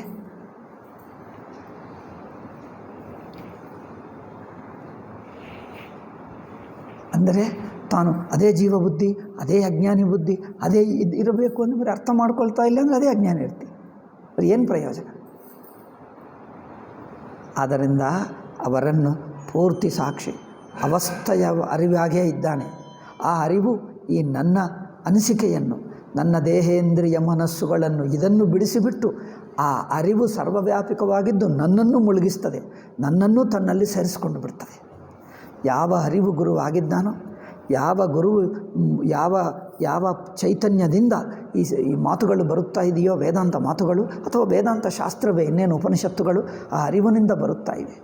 ಅದು ಬಂದು ನನಗೆ ಕೇಳಿಸ್ತಾ ಇವೆ ಅಂದರೆ ಅರ್ಥವೇನು? ನನ್ನನ್ನು ತನ್ನ ಅರಿವಿನಲ್ಲಿ ಮುಳುಗಿಸಿಬಿಡ್ತವೆ, ನಾನೆಂಬ ವ್ಯಕ್ತಿಯನ್ನೇ ತೆಗೆದು ಬಿಡ್ತವೆ. ಹಾಗೆ ನೋಡಿದ್ದರೆ ಅದು ವೇದಾಂತ ಶ್ರವಣ ಆಗ್ತದೆ. మరి ಕೇಳಲ್ಲ ಅಂದರೆ ವ್ಯಕ್ತಿಯನ್ನು ಕೇಳಿಕೊಂಡ್ರೆ ಬರೋದು ಹೇಗೆ? ನೀವು ವ್ಯಕ್ತಿ ನೋಡಿದರೆ ನೀವು ವ್ಯಕ್ತಿಯಾಗಿ ಬಿಡ್ತೀವಿ. ನೀವು ಗಮನಿಸಿ, ನಾನು ಗಮನಿಸಿ ಸುಮ್ಮನೆ ನಾನು ಹೇಳ್ತಾ ಇದ್ದೀನ ನಿಮಗೆ ಅನಿಸುತ್ತದೆ ಇದು ಹೇಳಿದ್ದು ನಿಜವಾ ಅಲ್ಲವಾ? ನಿಮ್ಮ ಅನುಭವದಲ್ಲಿ ನೋಡಿ. ಇನ್ನೊಬ್ಬರನ್ನು, ನನ್ನನ್ನೇ ಅಲ್ಲ, ಯಾವ ವ್ಯಕ್ತಿಯನ್ನಾದರೂ, ಯಾವ ಪ್ರಪಂಚ, ಯಾವ ನಾಮರೂಪ, ನೀವು ಇನ್ನೊಬ್ಬರನ್ನು ವ್ಯಕ್ತಿಯಾಗಿ ನೋಡಿದರೆ ನೀವು ವ್ಯಕ್ತಿಯಾಗಿ ಬಿಡ್ತೀರಿ. ಇನ್ನೊಬ್ಬರನ್ನು ಬ್ರಹ್ಮವಾಗಿ ನೋಡಿ ತಾವು ಬ್ರಹ್ಮನೇ ಆಗಿಬಿಡ್ತೀರಿ. ಪ್ರಪಂಚವೆಲ್ಲವೂ ಬ್ರಹ್ಮನೇ ಆಗಬೇಕಂದ್ರೆ ನೀವು ಪ್ರಪಂಚವೆಲ್ಲ ಬ್ರಹ್ಮ ನೋಡು, ನೀನು ಬ್ರಹ್ಮ ಆಗಿಬಿಡ್ತೀವಿ. ಅಷ್ಟೇ. ಅಂದರೆ ಬ್ರಹ್ಮ ನಿನ್ನನ್ನು ಕೀಳಾಗಿ ನೋಡ್ತದೆ. ಜನರು ಹೇಳ್ತಾರೆ, ಅವರನ್ನು ಪರಮಾತ್ಮ ಎಂದು ನೋಡಿದ್ದರೆ ಅವನು ಹೆಚ್ಚಿನವನಾಗ್ತಾನೆ, ನಾನು ಕಮ್ಮಿ ಆಗ್ತಾನೆ, ಅವರು ನನ್ನನ್ನು ಅಡಗಿಸ್ತಾನೆ. ಏನಪ್ಪ, ಪರಮಾತ್ಮ ಅಡಗಿಸ್ತಾನ? ಇನ್ನೊಬ್ಬರನ್ನು ಪರಮಾತ್ಮ ಎಂದು ನೋಡಿದ್ದರೆ ನಮ್ಮನ್ನು ಅಡಗಿಸ್ತಾನ ಅಥವಾ ನಮ್ಮ ಜೀವ ಭಾವನೆ ತೆಗಿತಾನ? ಹಾಗೆ ನೋಡು. ಅದರಿಂದ ಯಾರೇ ಆಗಲಿ, ಅದು ಗುರುಗಳು ಏಕೆ ಹೇಳಿದ್ದೀವಿ ಅಂದರೆ ಗುರುಗಳ ಮಾತುಗಳು ಇನ್ನೂ ಸ್ಪಷ್ಟವಾಗಿರುತ್ತವೆ ತತ್ವಕ್ಕೆ ಎಂದು. ಮಿಕ್ಕ ಜನರು ಲೌಕಿಕವಾದರೂ ಅದು ಲೀಲಾ ಮಾತ್ರವಾಗಿ ನೋಡಬೇಕು. ಲೌಕಿಕ ಜನರನ್ನು ಅವರು ಹೇಳಿದ್ದ ಮಾತು ಉಪದೇಶ ಮಾತುಗಳಲ್ಲ, ಅದು ಲೀಲಾ ಮಾತುಗಳು. ಗುರುಗಳದೇನೋ ತತ್ವೋಪದೇಶ, ಮಿಕ್ಕ ಜನರು ತತ್ವವನ್ನು ಹೇಳುತ್ತಾ ಇಲ್ಲ, ಅವರು ಸುಮ್ಮನೆ ಲೀಲಾ ಮಾತ್ರವಾಗಿ ಸಣ್ಣ ಮಗುವಾಗಿ ಅಜ್ಞಾನಿಯಾಗಿ ಏನೋ ಮಾಡ್ತಾ ಇದ್ದಾನೆ ಅಷ್ಟೇ. ಅಜ್ಞಾನ ಲೀಲಾ, ಅವರು ಅಜ್ಞಾನಿ ಆಗಿದ್ದನಂತೆ ಲೀಲಾ. ಲೌಕಿಕರೆಲ್ಲರೂ ಅಂತಾರೆ, ಎಲ್ಲರೂ ತನ್ನ ಸ್ವರೂಪದಲ್ಲಿ ಬ್ರಹ್ಮವೇ, ಆದರೆ ಲೌಕಿಕ ಲೀಲಾ ಅಜ್ಞಾನಿಯಂತೆ, ಏನೋ ದುಷ್ಟನಂತೆ, ಪಾಪಾತ್ಮನಂತೆ ಏನೇನೋ ಲೀಲಾ ಮಾಡ್ತಾ ಇದೆ. ಅದರ ಮೇಲೆ ದೃಷ್ಟಿ ಕೊಡಬೇಡ. ಅವರ ಹಿಂದೆ ಇರುವ ಚೈತನ್ಯ ಇದೆ, ಅದರ ಮೇಲೆ ದೃಷ್ಟಿ ಇಡಿ. ಈ ಮೇಲಿಂದೆಲ್ಲ ಕಲ್ಪಿತ. ನಾಟಕದಲ್ಲಿ ಪಾತ್ರ ಧರಿಸ್ತಾ ಇದ್ದ. ಯಾರು ನಾಟಕದಲ್ಲಿ ಪಾತ್ರ ಧರಿಸ್ತಾನೋ, ಪಾತ್ರ ಕೆಟ್ಟದಾದರೆ ನಟನನ್ನು ಕೆಟ್ಟ ಹೇಳ್ತೀರಾ? ಹಾಗೆ ಇವರೆಲ್ಲರೂ ಪಾತ್ರ. ಎಷ್ಟು ಕೆಟ್ಟವರಾದರೂ ಆ ಇರುವ ಸಾಕ್ಷಿ ಅವನು ಯಾವ ಚೈತನ್ಯವಾಗಿದ್ದಾನೋ ಅದು ಕೆಟ್ಟವನಲ್ಲ. ಈ ಪಾತ್ರ ಇರಲಿ, ಇದು ಸುಮ್ಮನೆ ಪಾತ್ರ, ಕಲ್ಪಿತ, ಅವನಲ್ಲ. ಅದರಿಂದ ಎಲ್ಲರನ್ನು ಬ್ರಹ್ಮಸ್ವರೂಪವಾಗಿ ನೋಡು. ಅವರು ಪರಮಾತ್ಮ ಬ್ರಹ್ಮ ಎಂದು ನೋಡಿದ್ದರೆ ನಾನು ನೋಡುವವನು ಆ ಬ್ರಹ್ಮ ಎಷ್ಟೆಷ್ಟು ನೆನಪಿಡಿಸ್ಕೊಳ್ತೀನೋ ಈ ನೋಡುವವನೇ ಅದರಲ್ಲಿ ಮುಳುಗಿ ಹೋಗ್ತಾನೆ, ಕರಗಿ ಹೋಗ್ತಾನೆ, ಬ್ರಹ್ಮನೇ ಉಳಿದು ಬಿಡ್ತಾನೆ. ಅದು ನೋಡಿ, ಹಾಗಿರಬೇಕು, ಅದೇ ದೃಷ್ಟಿ. ಅದರಿಂದ ಗುರುಗಳು ಉಪದೇಶ ಏಕೆ? ತಾನು ಯಾವ ಚೈತನ್ಯ ಅದ್ವಿತೀಯ ಚೈತನ್ಯನಾಗಿದ್ದನೋ ನಿಮ್ಮ ವ್ಯಕ್ತಿತ್ವ ಬುದ್ಧಿ ಬಿಡಿಸಿ, ಅದು ಕರಗಿಸಿ, ಅದು ನಾಶ ಮಾಡಿ ತನ್ನನ್ನು ಆ ಬ್ರಹ್ಮಸ್ವರೂಪದಲ್ಲೇ ಮುಳುಗಿಸಿಬಿಡ್ತಾ ಇದ್ದಾನೆ, ಅದರಲ್ಲಿ ಸೇರಿಸಿಬಿಡ್ತಾ ಇದ್ದಾನೆ. ಅದು ಆಗಬೇಕು. ಇದು ಶ್ರವಣ. ಗುರು ಆಚಾರ್ಯೋಪಾಸನಂ ಶೌಚಂ ಸ್ಥೈರ್ಯಂ ಆತ್ಮವಿನಿಗ್ರಹ, ಭಗವದ್ಗೀತಾ ಹೇಳ್ತಾನೆ 13ನೇ ಅಧ್ಯಾಯ. ಆಚಾರ್ಯೋಪಾಸನ, ಆಚಾರ್ಯನನ್ನು ಒಂದು ಉಪಾಸನ ಭಾವ ನೋಡಬೇಕು. ಉಪಾಸನ ಅಂದರೆ ಒಂದು ಶ್ರದ್ಧಾ, ಒಂದು ಭಕ್ತಿ, ಒಂದು ವಿನಯ, ಒಂದು ಆದರ. ಇವುಗಳೆಲ್ಲ ಏಕೆ? ಅವರ ಬ್ರಹ್ಮತ್ವ ನನಗೆ ಬರಲಿ, ನನ್ನ ವ್ಯಕ್ತಿ ಭಾವ ಕರಗಿ ಹೋಗಲಿ, ಅದಕ್ಕೋಸ್ಕರ. ಇಲ್ಲದಿದ್ದರೆ ನಾನು ನೋಡಲ್ಲ, ನಾನು ಆಧರಿಸಲ್ಲ ಅಂದರೆ ನಿಮ್ಮ ಜೀವಭಾವ ಗಟ್ಟಿ ಮಾಡ್ಕೊಳ್ತೀವಿ. ನಿಮಗೆ ಜೀವ ಗಟ್ಟಿ ಮಾಡ್ಕೊಳ್ಳೋದು ಬೇಕಾ? ಅವರನ್ನು ಬ್ರಹ್ಮ ನೋಡಿದರೆ ನಿಮಗೇನು ಅಡ್ಡಿಯಪ್ಪ? ನಿಮಗೇನು ತೊಂದರೆ? ಅವರನ್ನು ಪರಮಾತ್ಮ ಎಂದು ನೋಡಿಬಿಟ್ರೆ ನಿಮಗೇನಾದರೂ ತೊಂದರೆ? ಅವರು ಪರಮಾತ್ಮ ನೋಡಿದರೆ ನನ್ನ ಜೀವನ ಹೆಚ್ಚಾಗಿ ಬಿಡ್ತೀಯಾ? ಗುರುಗಳನ್ನು ಪರಮಾತ್ಮ ಎಂದು ನೋಡಿಬಿಟ್ಟರೆ ನೀವು ಜೀವನ ಆಗಿಬಿಟ್ಟು ಜೀವಭಾವ ಗಟ್ಟಿಯಾಗ್ತದೆ ಅಥವಾ ಜೀವಭಾವ ಹೋಗುತ್ತದೆ? ಅಂದರೆ ಹೋಗುವುದಾದರೆ ಒಳ್ಳೆಯದಲ್ಲವೇ? ನಮಗದೇ ಬೇಕು. ಆದ್ದರಿಂದ ಅದು ಸಾಕ್ಷಾತ್ ಚೈತನ್ಯ ಸ್ವರೂಪ, ಅದು ನಿಮ್ಮಲ್ಲಿ, ನಮ್ಮಲ್ಲಿ, ಎಲ್ಲರಲ್ಲಿ ಇರುವಂಥ ಸ್ವರೂಪ. ಅದು ಮಾತಾಡ್ತಾ ಇದೆ. ಅದೊಂದು ವ್ಯಕ್ತಿ ಅಲ್ಲ. ಏಕೆ? ಅದು ನಿಮ್ಮಲ್ಲಿ, ನಮ್ಮಲ್ಲಿ, ಎಲ್ಲರಲ್ಲಿ ಇದೆ. ಅಖಂಡ ಬ್ರಹ್ಮಾಂಡವಲ್ಲ ಇದೆ. ಆ ತತ್ವ ಹೇಳ್ತಾ ಇದೆ. ಅದು ಯಾರೂ ವ್ಯಕ್ತಿ ಅಲ್ಲ, ಅದು ನೀನಲ್ಲ, ನಾನಲ್ಲ, ಅದು ಮಾತಾಡ್ತಾ ಇದೆ. ಅದಕ್ಕೆ ನಾವು ಶರಣು ಹೊಕ್ಕಿದ್ದೇವೆ, ಅದನ್ನು ಕೇಳ್ತಾ ಇದ್ದೇವೆ. ಆ ತತ್ವ ಆವಾಗಲೇ ಅರ್ಥವಾಗ್ತದೆ. ಗುರು ಅಂದರೆ ವ್ಯಕ್ತಿ ಇಟ್ಕೊಳ್ತೀರಿ, ಅದಕ್ಕೋಸ್ಕರನೇ ಎಲ್ಲ ಸಂಸಾರ ಮಿಕ್ಕದೆಲ್ಲ ಬಂದುಬಿಡ್ತದೆ. ಆಕ್ಷೇಪಗಳು, ಅದೇಕೆ ಮಾಡಬೇಕು, ಇದೇಕೆ ಎಲ್ಲ ಗುರುಗಳು ಹೇಳಿದ್ದೆಲ್ಲ ಮಾಡಬೇಕು, ಅವ್ರು ಏನೇನು ಹೇಳ್ತಾರೆ ಎಲ್ಲ ಮಾಡಬೇಕು. ಈಗ ನೋಡಿ ಎಲ್ಲೆಲ್ಲಿ ಹೋಗ್ತಾ ಇದೆ ಮನಸ್ಸು. ಈಗ ಇದು ಅಡ್ಡಿ ಆಗ್ತಾಯಿದೆ. ಶ್ರದ್ಧಾವಾನ್ ಲಭತೆ ಜ್ಞಾನಂ ತತ್ಪರ ಸಂಯತೇಂದ್ರಿಯ. ಒಂದೊಂದು ಮಾತು ಭಗವದ್ಗೀತೆ ಅದ್ಭುತವಾಗಿದೆ. ನೋಡಲಿಕ್ಕೆ ಭಗವದ್ಗೀತೆ ಇಷ್ಟು ಸಣ್ಣ ಪುಸ್ತಕ, ನಾವು ಎಷ್ಟೋ ಸಲ ಓದಿ ಪದಗಳೆಲ್ಲ ಸುಪರಿಚಿತವಾಗಿ ಬಿಟ್ಟಿವೆ. ಅತಿ ಪರಿಚಯಾದ್ ಅವಜ್ಞಾ ಎಂದು ಸಂಸ್ಕೃತದಲ್ಲಿ ಒಂದು ಗಾದೆ ಇದೆ ಅಲ್ಲವೇ? ಅತಿ ಪರಿಚಯಾತ್ ಅವಜ್ಞಾ. ಅವಜ್ಞಾ ಅಂದರೆ ಗೊತ್ತಾ? ಕಡೆಗಣಿಸುವುದು, ಕೀಳಾಗಿ ನೋಡು, ನಮಗೆ ಗೊತ್ತಿದೆ ಏನಿದೆ, ಎಲ್ಲರೂ ಹೇಳಿದ್ದೆ, ಎಲ್ಲರೂ ನೋಡಿದ್ದೆ. ಆ ಕಡೆಗಣಿಸುವುದಿದೆ ನೋಡಿ, ಅತಿ ಪರಿಚಯ. ಯಾರು ಅತಿ ಪರಿಚಯವಾಗ್ತಾರೋ, ಡೈಲಿ ಮಾತಾಡ್ತೀವಿ, ನಮಗೆ ಗೊತ್ತು ಪರಿಚಯ, ಫೋನ್ನಲ್ಲಿ ಮಾತಾಡ್ತಾರೋ, ಓ ನಮ್ಮವರೇ ಅಲ್ಲವೇ ಅಂದರೆ ಅವ್ರ ಮಾತುಗಳು ನಾವು ನಗುತ್ತೀವಿ ಹೊರತು ಸೀರಿಯಸ್ಸೇ ತಗೊಳ್ಳಲ್ಲ ಅಲ್ಲವೇ? ಯಾರು ನಮಗೆ ಅತಿ ಸನ್ನಿಹಿತವಾಗಿರುತ್ತಾರೋ ಅವ್ರು ಕೇಳಲ್ಲ. ಕೆಲವರು ಬಂದು ಹೇಳ್ತಾರೆ, ನಾನು ಅವ್ರು ಮೊನ್ನೆ ಬಂದ ನೋಡಿ ಒಬ್ಬನು, ನಮ್ಮ ಅಪ್ಪ ಹೀಗಿದ್ದಾನೆ, ನಾಸ್ತಿಕ, ಅವ್ರೇನು ಕೇಳಲ್ಲ. ಈಗ ನಿಮ್ಮ ಅಪ್ಪಕ್ಕಿದು ಹೇಳು ಅಂದರೆ, ಅಲ್ಲ ಸ್ವಾಮೀಜಿ ಅವರು ನಾನು ಮಗನೇ ಆಗೋದರಿಂದ ನನ್ನ ಮಾತು ಕೇಳಲ್ಲ, ನೀವು ಬಂದು ಹೇಳಬೇಕು. ಅವರ ಆಸ್ಪತ್ರೆಯಲ್ಲಿ ಇದ್ದಾರಂತೆ, ಅವರು ನಾಸ್ತಿಕನಾಗಿದ್ದಾನಂತೆ, ನಾನು ಹೋಗಿ ಅವ್ರಿಗೆ ವೇದಾಂತಿ ಮಾಡಬೇಕಂತೆ. ನನ್ನ ಕೈಯಲ್ಲಿ ಏನಾದರೂ ಇದೆಯಾ? ಏನಪ್ಪ, ಅವನು ಯಾವುದೇ ಒಂದು ದಾರಿ ಇಟ್ಕೊಂಡರೆ ಆ ದಾರಿ ಮೂಲಕ ಹೇಳೋಕ್ಕಾಗ್ತದೆ. ಅವನು ಎಲ್ಲ ದಾರಿಗಳು ಮುಚ್ಚಿಕೊಂಡ್ರೆ ನಾವೇನು ಮಾಡೋಕ್ಕಾಗ್ತದೆ? ಸೂರ್ಯ ಬೆಳಗಿದ್ದಾನೆ, ಸೂರ್ಯ ಉದಯವಾದ, ನೀವು ಎಲ್ಲ ಕಿಟಕಿಗಳು ಬಾಗಿಲುಗಳು ಮುಚ್ಚಿಕೊಂಡು ಒಳಗೆ ಕೂತಿದ್ದೀರಿ. ಜನರು ಹೇಳ್ತಾರೆ ಸೂರ್ಯ ಬಂದಿದ್ದ, ಈ ಕಾಲದಲ್ಲಿ ಏನು ವ್ಯತ್ಯಾಸ ಆಗಲ್ಲ, ಕರೆಂಟ್ ಇದೆ. ಪೂರ್ವ ಕಾಲದಲ್ಲಿ ಕರೆಂಟ್ ಇಲ್ಲದಿರುವಾಗ ಸೂರ್ಯ ಬಂದರೆ ಬೆಳಕು, ಇಲ್ಲದಿದ್ದರೆ ಕತ್ತಲೆ. ಸೂರ್ಯ ಬರುವವರಿಗೆ ಕತ್ತಲೆ. ಸಣ್ಣ ದೀಪ ಇರುತ್ತಿತ್ತು, ಆ ದೀಪ ಇಲ್ಲಿಲ್ಲೇ ಇರುತ್ತದೆ, ಅಲ್ಲಿ ಹೋದರೆ ಕತ್ತಲೆ, ಮತ್ತೆ ಇಲ್ಲಿ ದೀಪ ಅಲ್ಲಿ ಕತ್ತಲೆ, ಮತ್ತೆ ಅದರಿಂದ ಎಲ್ಲ ಕತ್ತಲೆ. ಅಂಥ ಕಾಲದಲ್ಲಿ ಸೂರ್ಯ ಬಂದಿದ್ದಾನೆ ಅಂದರೆ ಏನಾಗಬೇಕು? ನೀವೆಲ್ಲ ಮುಚ್ಕೊಂಡಿಟ್ಕೊಂಡ್ರೆ ಸೂರ್ಯ ಬಂದಿದ್ದು ಸೂರ್ಯೋದಯವೂ ನಿಮಗೆ ವ್ಯತ್ಯಾಸವೇ ಆಗಲ್ಲ. ಸೂರ್ಯೋದಯವಾಗಿದ್ದರೂ ನಿಮಗೆ ಸೂರ್ಯೋದಯಕ್ಕೆ ಮುಂಚೆ ಹೇಗಿತ್ತು ಹಾಗೇ ಇರುತ್ತದೆ. ಸೂರ್ಯನ ಬೆಳಕು ಬರಬೇಕಂದ್ರೆ ನೀವೊಂದು ಕಿಟಕಿ ಬಾಗಿಲು ತೆಗಿಬೇಕೇ. ಅದಕ್ಕೋಸ್ಕರ ಜನರು ಯಾವುದನ್ನು ಜನರಿಗೆ ಶ್ರದ್ಧೆ ಇಲ್ಲದವರಿಗೆ ಶ್ರದ್ಧೆ ಎಬ್ಬಿಸೋಕ್ಕಾಗಲ್ಲ. ಅವರಿಗೆ ಯಾವುದೇ ಒಂದು ವಸ್ತು ಮೇಲೆ, ವ್ಯಕ್ತಿ ಮೇಲೆ, ತರ್ಕ ಮೇಲೆ, ಯಾವುದೇ ಒಂದು ಮೇಲೆ ಒಂದು ಶ್ರದ್ಧೆ ಇರಬೇಕು. ನಮಗಿರುತ್ತದೆ, ಯಾವುದೇ ಒಂದರಲ್ಲಿರುತ್ತದೆ ಒಂದು ಚೂರಾದ. ನಿಮ್ಮ ತಾಯಿ ಮೇಲೆ ಇರುತ್ತದೋ, ತಂದೆ ಮೇಲೆ ಇರುತ್ತದೋ, ಯಾರೋ ಒಬ್ಬ ಮನುಷ್ಯ ಇವರು ಹೇಳಿದ್ದರೆ ನಾನು ನಂಬುತ್ತೇನೆ ಎಂದು ಯಾರೋ ಒಬ್ಬರ ಮೇಲೆ ಇರುತ್ತದೆ. ಯಾರ ಮೇಲೆ ಇರುತ್ತದೋ ಅದರ ಮೂಲಕ ಬರಬೇಕು. ಕೆಲವರಿಗೆ ಒಬ್ಬರ ಮೇಲೆ, ಇನ್ನೊಬ್ಬರ ಮೇಲೆ, ಯಾರೊಬ್ಬರ ಮೇಲೆ ಇರುತ್ತದೆ ಶ್ರದ್ಧೆ. ಯಾರೂ ಇಲ್ಲ ಅಂದರೆ ನಿಮ್ಮ ಫ್ರೆಂಡ್ ಮೇಲೆ, ಅವರಿಲ್ಲ ನಿಮ್ಮ ಗರ್ಲ್ ಫ್ರೆಂಡು, ಬಾಯ್ ಫ್ರೆಂಡ್ ಮೇಲೆ ನಂಬಿಕೆ ಇರುತ್ತದೆ ಅಷ್ಟೇ. ಯಾರು ಮೂಲಕ ಅವ್ರ ಮಾತೇ ನಂಬುತ್ತಾರೆ.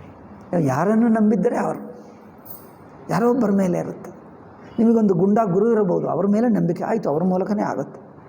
ಯಾರಿದ್ದರೆ ಅವ್ರ ಮೇಲೆ ಅಂದರೆ ಯಾರ ಮೇಲೆ ಸ್ವಲ್ಪ ಇರುತ್ತದೋ, ಸಾಧುಗಳು ಅಂದರೆ ಒಂದು ನಂಬಿಕೆ ಇದ್ದರೆ ನಾನು ಬಂದು ಹೇಳ್ತೀನಿ. ಅವ್ರಿಗೆಲ್ಲ ನಾಸ್ತಿಕ ಸಾಧುಗಳೆಂದರೆ ಕೀಳು ಭಾವನೆ ಇದ್ದರೆ ನಾನು ಬಂದರೆ ಏನು ಪ್ರಯೋಜನ? ನಾನೇ ನಿಮಗೆ ಕೆಟ್ಟನಾಗೆ ಕಂಡು ಬರ್ತಾ ಇದ್ದೀನಿ. ಅದರಿಂದ ನಾನು ಹೇಳಿದ್ದಲ್ಲೇ ನೀವು ಮುಚ್ಕೊಂಡು ಬಿಡ್ತೀರಿ, ಕಿಟಕಿ ಬಾಗಿಲು ಮುಚ್ಕೊಂಡು ಬಿಡ್ತೀರಿ. ನಾನು ಏನು ಹೇಳಿದ್ದರೆ ಏನು ಪ್ರಯೋಜನ? ಶ್ರದ್ಧೆ ಇದ್ದರೆ ಹೇಳೋಕ್ಕಾಗ್ತದೆ. ಅವ್ರು ಹೇಳ್ತಾರೆ ನೀವು ಸಾಧುಗಳು ಆಗುವುದರಿಂದ ಬಂದು ಆಗುವುದರಿಂದ ಇನ್ನು ನೀನು ಹೇಳಿದರೆ ಅಲ್ಲ. ನಿಮ್ಮ ಅಪ್ಪಕ್ಕಿದೆಯಾ? ನಿಮ್ಮ ಅಪ್ಪನಿಗಿದೆಯಾ ಸಾಧುಗಳೆಂದರೆ? ಆದರ ಗೊತ್ತಿಲ್ಲ ಹೇಳಿದ್ರು, ಗೊತ್ತಿಲ್ಲ ಅಂದರೆ ಮರಿ ಏನಿದೆ ಪ್ರಯೋಜನ? ಅವನು ಅವರಿಗೆ ಇದ್ದರೆ ಅವರು ನಾವು ಯಾರೋ ಒಬ್ಬರನ್ನ ಆಧಾರದಿಂದ ನೋಡ್ತೀವಿ. ನಮ್ಮ ಎಲ್ಲರ ಜೀವನಕ್ಕೆ ಯಾರೋ ಒಬ್ಬರು ಇರುತ್ತಾರೆ. ಅನೇಕ ಸಾಧುಗಳಿದ್ದಾರೆ, ಎಲ್ಲರೂ ನಂಬಲ್ಲ. ಕೆಲವರಂದರೆ ಹೆಚ್ಚು, ಕೆಲವರಿಗೆ ಶಂಕರಾಚಾರ್ಯ, ಕೆಲವರಿಗೆ ಇನ್ನೊಬ್ಬರು, ಕೆಲವರಿಗೆ ರಮಣ ಮಹರ್ಷಿ, ಕೆಲವರಿಗೆ ವಿವೇಕಾನಂದ, ಕೆಲವರು ಯಾರ್ಯಾರೋ ಇರುತ್ತಾರೆ. ಯಾರಿರುತ್ತಾರೋ ಅವ್ರ ಮಾತು ಕೇಳಿದರೆ ಅವರಿಗೆ ವಿಶ್ವಾಸ, ಇನ್ನೊಬ್ಬರು ಕೇಳಿದರೆ ಆಗಲ್ಲ. ಅಂದರೆ ಆಗುವುದಂದರೆ ಮನಸ್ಸು ಮುಚ್ಚಿರುತ್ತದೆ. ಆ ಬೆಳಕು ಬರುತ್ತದೆ, ಇವನು ಕಿಟಕಿ ಮುಚ್ಚುತ್ತಾನೆ, ಬೆಳಕು ಒಳಗೆ ಬಿಡಲ್ಲ. ಕಿಟಕಿ ತೆಗೆದಿಟ್ಟರೆ ಸೂರ್ಯನ ಬೆಳಕು ಬರುತ್ತದೆ. ನೀವು ಅದು ಬರುವಕ್ಕೆ ಬಿಟ್ಟಿಲ್ಲ ಅಂದರೆ ಏನು ಮಾಡೋಕ್ಕಾಗ್ತದೆ? ಅದು ಶ್ರದ್ಧೆ ಅಂದರೆ you allow yourself to be influenced, you become open. ಅಷ್ಟು ಮಾತ್ರ ದಾರಿ ಬಿಟ್ಟರೆ ಒಳಗೆ ಬಂದು ಕೆಲವರಿಗೆ ಏನೋ ತೊಂದರೆ ಇದೆ. ಅವ್ರು ಹೇಳ್ತಾರೆ ಸ್ವಾಮೀಜಿ ನೀವು ಸ್ವಲ್ಪ ಅವರಿಗೆ ಸಹಾಯ ಮಾಡಿ. ಏನು ಮಾಡಿದ್ದರೆ ಅವ್ರು ಹೇಳ್ತಾ ಇಲ್ಲ, ನನ್ನ ಮಾತು ಕೇಳ್ತಾ ಇಲ್ಲ. ಅವ್ರು ಏನು ಹೇಳ್ತಾನೆ ನಾನು ಹೇಳ್ತೀನಿ ಇಲ್ಲಿಂದಲೇ. ನೀವು ಪ್ರಶ್ನೆ ಮಾಡಿ ಏನು ಹೇಳ್ತಾನೆ, ಅವ್ರು ಏನು ಉತ್ತರ ಕೊಡಲ್ಲ. ಏನಾಯಿತು ಹೇಳಲ್ಲ. ಬೇರೆ ಏನು ಬೇಕಾ ಅಲ್ಲ. ಏಕೆ ಇಷ್ಟವಿಲ್ಲ ಅಲ್ಲ, ಮಾತಾಡೋದು. ಏನೇನು ಮಾತಾಡೋದೇ ಅಲ್ಲ. మరి ಏನು ಬೇಕಪ್ಪ ನಿಮಗೆ ಹೇಳು, ನಾವು ನಿಮಗೆ ಸಹಾಯ ಮಾಡ್ತೀವಿ, ನಿಮ್ಮನ್ನೇನು ಬೈಯಲ್ಲ, ಮಾತಾಡಲ್ಲ. ಏನು ಮಾಡೋಕ್ಕಾಗ್ತದೆ? ಇರುತ್ತಾರೆ ಇಂಥವ್ರು. ಏನು ಏನು ಹೇಳಲ್ಲ. ಅವರ ಸಮಸ್ಯೆ ಏನು ಹೇಳಲ್ಲ, ದುಃಖವೇನು ಹೇಳಲ್ಲ, ಏಕಾಯ್ತು ಏನು ಹೇಳಲ್ಲ. ನೀವು ಏನೇ ಮಾಡ್ಕೊ, ನೀವೇನು 100 ಪ್ರಶ್ನೆಗಳು ಮಾಡು, ಯಾವ ಪ್ರಶ್ನೆಗೆ ಉತ್ತರ ಕೊಡಲ್ಲ. ಏನಾಯಿತು, ಏನಾದರೂ ಬೇಕಾ, ತೊಂದರೆ ಇದೆಯಾ, ಶರೀರ ಅನಾರೋಗ್ಯವಾ, ಮನಸ್ಸು ಟೆನ್ಷನಾ, ಯಾರಾದರೂ ಬೈದರ, ಏನಾದರೂ ಆಯಿತಾ, ನಿಮಗೆ ಹೃದಯದಲ್ಲಿ ಗಾಯವಾಯಿತಾ, ಏನಾಯಿತು, ನೀವು ಸಹಾಯ ಮಾಡಿ, ಏನಾಗಲ್ಲ. ಮತ್ತು ನಾನು ಏನು ಮಾಡುವುದು, ಏನು ಹೇಳಲ್ಲ, ಏನೂ ಹೇಳಲ್ಲ. ಏನು ಮಾಡೋದಕ್ಕೆ ಅಂದರೆ ಎಲ್ಲ ಬಾಗಿಲು ಮುಚ್ಚುತ್ತಾನೆ, ಎಲ್ಲ ಬಾಗಿಲು ಮುಚ್ಚಿದ್ದಾನೆ, ಏನೂ ಹೇಳೋಕ್ಕಾಗಲ್ಲ. ಅವ್ರು ಏನು ಅವಕಾಶನೇ ಕೊಡದಿದ್ದರೆ ಹೇಗೆ ಶುರು ಮಾಡೋದೇ ಹೇಗೆ? ಎಲ್ಲ ಬಾಗಿಲು ಮುಚ್ಚಿಕೊಂಡು ಕೂತಿದ್ದ, ಬಡಿಕೊಂಡು ಏನಂತೀವಿ ಅವು ಅಂಥವ್ರು ಇರುತ್ತಾರೆ. ಹಾಗೆ ಶ್ರದ್ಧೆ ಇಲ್ಲ ಅಂದರೆ ಅರ್ಥವೇನು? ಈಗ ಮುಚ್ಚಿದ್ದೇನೆ ಅರ್ಥ. ಯಾರ ಮೇಲೆ ಶ್ರದ್ಧಾ ಭಕ್ತಿ ಇರುತ್ತದೋ ಅದೇ ನಿಮಗೆ ಸಹಾಯಕ. ಅದರ ಮೂಲಕ ಇನ್ನು ವ್ಯಾಪಕವಾದ ಹೆಚ್ಚಿನ ಬೆಳಕು, ಹೆಚ್ಚಿನ ವ್ಯಾಪಕವಾದ ಅನುಭವ ಬಂದುಬಿಡ್ತದೆ. ಮೊದಲು ಅದು ಹಿಡ್ಕೊ. ಅದು ಇಲ್ಲ ಅಂದರೆ ಹೇಗೆ? ಯಾವುದೇ ಒಂದಿರಬೇಕು, ಯಾವುದೇ ಒಂದು ಪುಸ್ತಕ. ನಿಮಗೆ ಭಗವದ್ಗೀತೆ ಮೇಲೆ ಇಷ್ಟವೋ ಆಯಿತು, ಭಗವದ್ಗೀತೆ ಮೂಲಕನೇ ಹೇಳ್ತೀನಿ.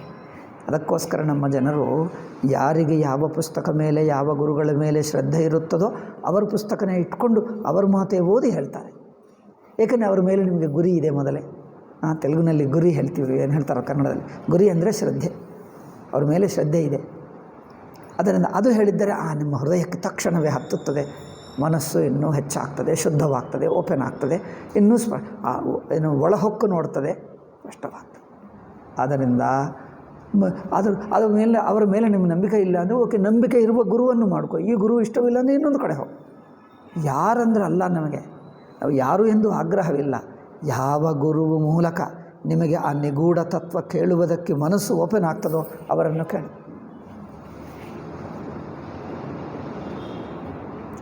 ಆದರೆ ಅವರು ನಿಮ್ಮನ್ನು ಈ ವೈಯಕ್ತಿಕ ದೃಷ್ಟಿ ಬಿಡಿಸಿ ಆ ಅನುಭವ ದೃಷ್ಟಿಯನ್ನು ಹೇಳಿಕೊಡುವವನಾಗಬೇಕು. ಅವರು ನಿಮ್ಮ ವೈಯಕ್ತಿಕ ದೃಷ್ಟಿಯನ್ನೇ ಗಟ್ಟಿಗೊಳಿಸುವವನಾದರೆ, ನಿಮ್ಮ ಜೀವಬುದ್ಧಿಯನ್ನೇ ಗಟ್ಟಿಗೊಳಿಸುವವನಾದರೆ, ಅಂಥ ಗುರುಗಳನ್ನು ನಂಬಿಕೊಂಡರೆ ಮತ್ತೆ ಡೇಂಜರಸ್. ನಿಮಗೆ ಶ್ರದ್ಧಾ ಇದೆ, ನಿಮ್ಮ ಶ್ರದ್ಧಾ ಒಳ್ಳೆಯದು, ಬಟ್ ಗುರು ಯೋಗ್ಯನಲ್ಲ. ಅಯೋಗ್ಯ ಗುರುವನ್ನು ಅಂದರೆ ಏನು? ಸೂರ್ಯ ಉದಯವಾಗಲಿಲ್ಲ, ನೀವು ಕಿಟಕಿ ಮಾತ್ರ ತೆಲ್ಕೊಂಡು ಬಿಟ್ಟಿದ್ದೆ. ಮೊದಲು ಹೇಳಿದ್ದೀನಿ, ಸೂರ್ಯೋದಯವಾಯಿತು, ಕಿಟಕಿ ಮುಚ್ಚಿದೆ. ಈಗ ಏನಾಗ್ತಾ ಇದೆ, ಇವರು ಕಿಟಕಿ ಎಲ್ಲ 4 ಬಾಗಿಲುಗಳು, 10 ಬಾಗಿಲುಗಳು, ಕಿಟಕಿಗಳು ಎಲ್ಲ ತೆರೆದು ಬಿಟ್ಟ, ಆದರೆ ಸೂರ್ಯನೇ ಉದಯವಾಗಲಿಲ್ಲ. ಏನು ಪ್ರಯೋಜನ? ಇವರಿಗೆ ಶ್ರದ್ಧೆ ಇದೆ, ಯಾರೋ ಒಬ್ಬರನ್ನು ನಂಬುತ್ತಾನೆ, ಆ ನಂಬಿರುವ ಗುರು ಕತ್ತಲೆ ಆಗಿದ್ದಾನೆ, ಸೂರ್ಯನಾಗಲ್ಲ. ಏನಾಗಲಿ ಮತ್ತೆ? ಎರಡೂ ಆಗಬೇಕು. ಗುರುಗಳು ಸರಿಯಾದವನಾಗಬೇಕು, ನಿಮ್ಮ ಶ್ರದ್ಧಾ ಇರಬೇಕು. ಕೆಲವರಿಗೆ ಶ್ರದ್ಧೆ ಇರುತ್ತದೆ, ಗುರು ಸರಿಯಾಗಿಲ್ಲ. ಕೆಲವರಿಗೆ ಗುರುವು ಸಿಕ್ಕಿದ, ಇವರಿಗೆ ಶ್ರದ್ಧೆ ಇಲ್ಲ. ಏನು ಮಾಡಬೇಕು? ಪ್ರಪಂಚದಲ್ಲಿ 2 ಬಗೆ ಕಂಡು ಬರ್ತಾರೆ. ಒಳ್ಳೆಯ ಗುರು ಸಿಕ್ಕುವುದು ಕಷ್ಟ. ಒಳ್ಳೆಯ ಗುರು ಹತ್ತಿರ ಇರುತ್ತಾರೆ, ಅವ್ರ ಜೊತೆಗೆ ಇರುತ್ತಾರೆ, ಅವರ ಆಶ್ರಮದಲ್ಲಿರುತ್ತಾರೆ. ಅವನು ನನಗೆ ಸಂಬಳ ಕೊಡ್ತಾನ, ನನಗೆ ಇನ್ನೇನಾದರೂ ಮಾಡ್ತಾನ ಇಂದ ಅಷ್ಟೇ. ಆ ಗುರುಗಳಿಂದ ಇನ್ನು ಲೌಕಿಕ ಲಾಭ ಪಟ್ಕೊಳ್ತೀವಿ ಅಂತ. ನಮ್ಮ ಆಶ್ರಮದಲ್ಲೇ ಇರ್ತೀನಿ, ಸೇವೆ ಮಾಡ್ತೀನಿ, ನಾನು ಪುಸ್ತಕ ಓದಿಕೊಂಡೆ, ನನಗೆ ಸಂಬಳನೇ ಕೊಟ್ಟಿಲ್ಲ. ನಮ್ಮೆಲ್ಲ ಕೆಲವರು ಶಿಷ್ಯರು ಸ್ವಾಮೀಜಿಗೆ ಎಲ್ಲ ನಮಗೇನು ಸಂಬಳ ಕೊಟ್ಟಿಲ್ಲ, ನಾನು ಅದು ಓದುತ್ತಿದ್ದೆ, ನಾನು ದೊಡ್ಡ ಆಫೀಸರ್ ಆಗ್ತಿದ್ದೆ, ಇಲ್ಲೇ ಸಂಸ್ಕೃತ ಶಾಸ್ತ್ರ ಓದಿಕೊಂಡು ನಾನೇನು ಮಾಡೋಕ್ಕೆ ಆಗಲಿಲ್ಲ, ಬೇಜಾರು ಮಾಡಿಕೊಂಡೆ. ಕೆಲವರು ಶಿಷ್ಯರು ಸ್ವಾಮೀಜಿಯಿಂದ ಕಲ್ತ್ಕೊಂಡರೆ ನಾನು ಇನ್ನೂ ಪೌರೋಹಿತ್ಯ ಮಾಡಿ ಹೆಚ್ಚು ಸಂಪಾದಿಸ್ತಿದ್ದೆ ಅಂದ್ಕೊಂಡೆ. ಏನು ಸ್ವಾಮೀಜಿ ಇಲ್ಲೇ ಇರು, ಇಲ್ಲೇ ಸೇವೆ ಮಾಡು ಎಂದು ಇಲ್ಲೇ ಉಳಿಸಿಬಿಟ್ರು. ಅಯ್ಯೋ, ನನಗೆ ಸಂಪಾದನೆ ಆಗಲಿಲ್ಲ. ಆಯಿತಾ? ಗುರುಗಳಿಂದ ಏನು ಕಲಿಯಬೇಕೋ ಆಯಿತು. ಗುರುಗಳಿದ್ದಾರೆ, ಬಟ್ ನೀವು ಲೌಕಿಕ ಲಾಭವನ್ನೇ ನೋಡ್ತಾ ಇದ್ವಿ. ಶ್ರದ್ಧೆ ಇಲ್ಲ, ಜಿಜ್ಞಾಸ ಇಲ್ಲ. ಕೆಲವರಿಗೆ ಶ್ರದ್ಧಾಭಕ್ತಿವಂತರು, ಅತ್ಯಂತ ವಿನಯಶೀಲರು, ತುಂಬ ಶ್ರದ್ಧೆ ಇದೆ. ಗುರುಗಳು ಮಾತ್ರ ರಾಕ್ಷಸ. ಆ ಮುಸಲ್ಮಾನರನ್ನು ನೋಡಿ, ಶ್ರದ್ಧೆ ಎಷ್ಟು ಗಟ್ಟಿಯಾಗಿರುತ್ತದೆ. ಬಟ್ ಆ ಪುಸ್ತಕಗಳ ಮುಲ್ಲಗಳೆಲ್ಲ ರಾಕ್ಷಸರು. ರಾಕ್ಷಸರ ಮೇಲೆ ಗಟ್ಟಿ ಶ್ರದ್ಧೆ ಇರುತ್ತದೆ, ಬಟ್ ಆ ರಾಕ್ಷಸ ಬುದ್ಧಿ ಹೇಳ್ಕೊಡ್ತಾನೆ ಇವರಿಗೆ. ಅದಕ್ಕೋಸ್ಕರ ಎಲ್ಲರೂ ರಾಕ್ಷಸರಾಗ್ತಾರೆ. Muslim Christian 2 ಮತಗಳಷ್ಟೇ. ಅವರ ಪ್ರವಾದಿಗಳು, ಅವರ ಯೇಸುಗಳು, ಅವರ ಪುಸ್ತಕಗಳು ಎಲ್ಲ ಅಸುರ ಬುದ್ಧಿ, ಅಸುರ ಪುಸ್ತಕಗಳು. ಬಟ್ ಜನರಿಗೆ ಮಾತ್ರ ತುಂಬ ಶ್ರದ್ಧೆ ಇದೆ. ನೋಡಿ, ಮುಸಲ್ಮಾನರು ಕ್ರಿಶ್ಚಿಯನ್ಗೆ ಎಷ್ಟು ಶ್ರದ್ಧೆ, ಅಪಾರವಾದ ಶ್ರದ್ಧೆ. ಏನಾದರೂ ಮಾಡ್ತಾರೆ, ಲಾ ಮಾಡುವುದಕ್ಕೆ ರೆಡಿ, ಎಲ್ಲ ತ್ಯಾಗ ಮಾಡುವುದಕ್ಕೆ ಸಿದ್ಧವಾಗಿದ್ದಾರೆ. ಶ್ರದ್ಧೆ ಗಟ್ಟಿಯಾಗಿದೆ, ಸಿದ್ಧಾಂತ ತಪ್ಪಿದೆ. ಗುರುಗಳು ದುಷ್ಟರು, ರಾಕ್ಷಸರಾಗಿದ್ದಾರೆ. ಕೆಲವರಿಗೆ ಗುರುಗಳು ಚೆನ್ನಾಗಿದ್ದಾರೆ, ಸಿದ್ಧಾಂತ ಚೆನ್ನಾಗಿದೆ. ಹಿಂದೂ ಮತದಲ್ಲಿ ಗುರುಗಳು ಮಹನೀಯರು, ತತ್ವಜ್ಞಾನಿಗಳಿದ್ದಾರೆ. ಆದರೆ ಶಿಷ್ಯರ ಬುದ್ಧಿ ಎಲ್ಲ ಕ್ರಿಸ್ತು ಮತ ಆಗಿಬಿಟ್ಟಿದೆ. ಇವರಿಗೆ ಕ್ರಿಸ್ತು ಮತ ಮೇಲೆ ಹೆಚ್ಚು ಶ್ರದ್ಧಾ, ಇವರಿಗೆ ಇಸ್ಲಾಂ ಮೇಲೆ ಹೆಚ್ಚು ಶ್ರದ್ಧಾ. ನಾನು ಇಸ್ಲಾಂ ಕ್ರಿಸ್ತು ಮತ ಕ್ರಿಟಿಸೈಸ್ ಮಾಡಿದ್ರು ಎಲ್ಲರಿಗೂ ಕೋಪ ಬರ್ತದೆ. ಅಯ್ಯಯ್ಯೋ ಅಷ್ಟು ಹೇಳ್ತಾರೆ, ಅಯ್ಯಯ್ಯೋ ಅಷ್ಟು ಬೈಯುತ್ತಾರೆ ಅವರನ್ನೆಲ್ಲ, ಅಯ್ಯಯ್ಯೋ. ಏಕೆ ಇವರಿಗೆ ಗುರುಗಳು ಸಿಗ್ತಾರೆ, ಆದರೆ ಇವರಿಗೆ ಶ್ರದ್ಧೆ ಇಲ್ಲ. ಏಕೆಂದರೆ ಮನಸ್ಸಿನ ಅರ್ಧ ಭಾಗ ಅಲ್ಲಿದೆ, ಬೈಬಲ್ ಮೇಲೆ ಇದೆ. ಎಲ್ಲ ಮತಗಳು ಸಮಾನ ಅಲ್ಲವೇ? ಈಗ ಆ ಬುದ್ಧಿ. ಹಿಂದೂಗಳಿಗೆ ತತ್ವಜ್ಞಾನಿಗಳು ಬೇಕಾದಷ್ಟಿದ್ದಾರೆ. ಹಿಂದೂಗಳಿಗೆ ತಮ್ಮ ಗುರುಗಳ ಮೇಲೆ, ತಮ್ಮ ಶಾಸ್ತ್ರ ಮೇಲೆ ಶ್ರದ್ಧೆ ಇಲ್ಲ. ಏಕೆ? ಇಂಗ್ಲೀಷ್ ಮೀಡಿಯಮ್ ಓದಿದ್ದರೆ ಮೆಕಾಲೆ ಗುರುಗಳಾಗ್ತಾರೆ. ನಿಮಗೆ ಮೆಕಾಲೆ ಗುರುಗಳು, ಇಲ್ಲದಿದ್ದರೆ ಬೈಬಲ್ ಗುರುಗಳು, ಯೇಸು ಗುರುಗಳಾಗ್ತಾರೆ. ನಾವು ಶಂಕರಾಚಾರ್ಯರಾಗಲ್ಲ, ಹಿಂದೂ ಶಾಸ್ತ್ರಗಳಾಗಲ್ಲ, ಮೆಕಾಲೆ ಗುರುಗಳಾಗ್ತಾರೆ ಅಲ್ಲವೇ? ನಿಮ್ಮದು ಮೆಕಾಲೆ ಸಂಪ್ರದಾಯ ಆಗುತ್ತದೆ. ಹಿಂದೂ ಮತವನ್ನು, ಹಿಂದೂ ಶಾಸ್ತ್ರಗಳನ್ನು, ಹಿಂದೂ ಗುರುಗಳನ್ನು ಕೀಳಾಗಿ ನೋಡ್ತಾರೆ.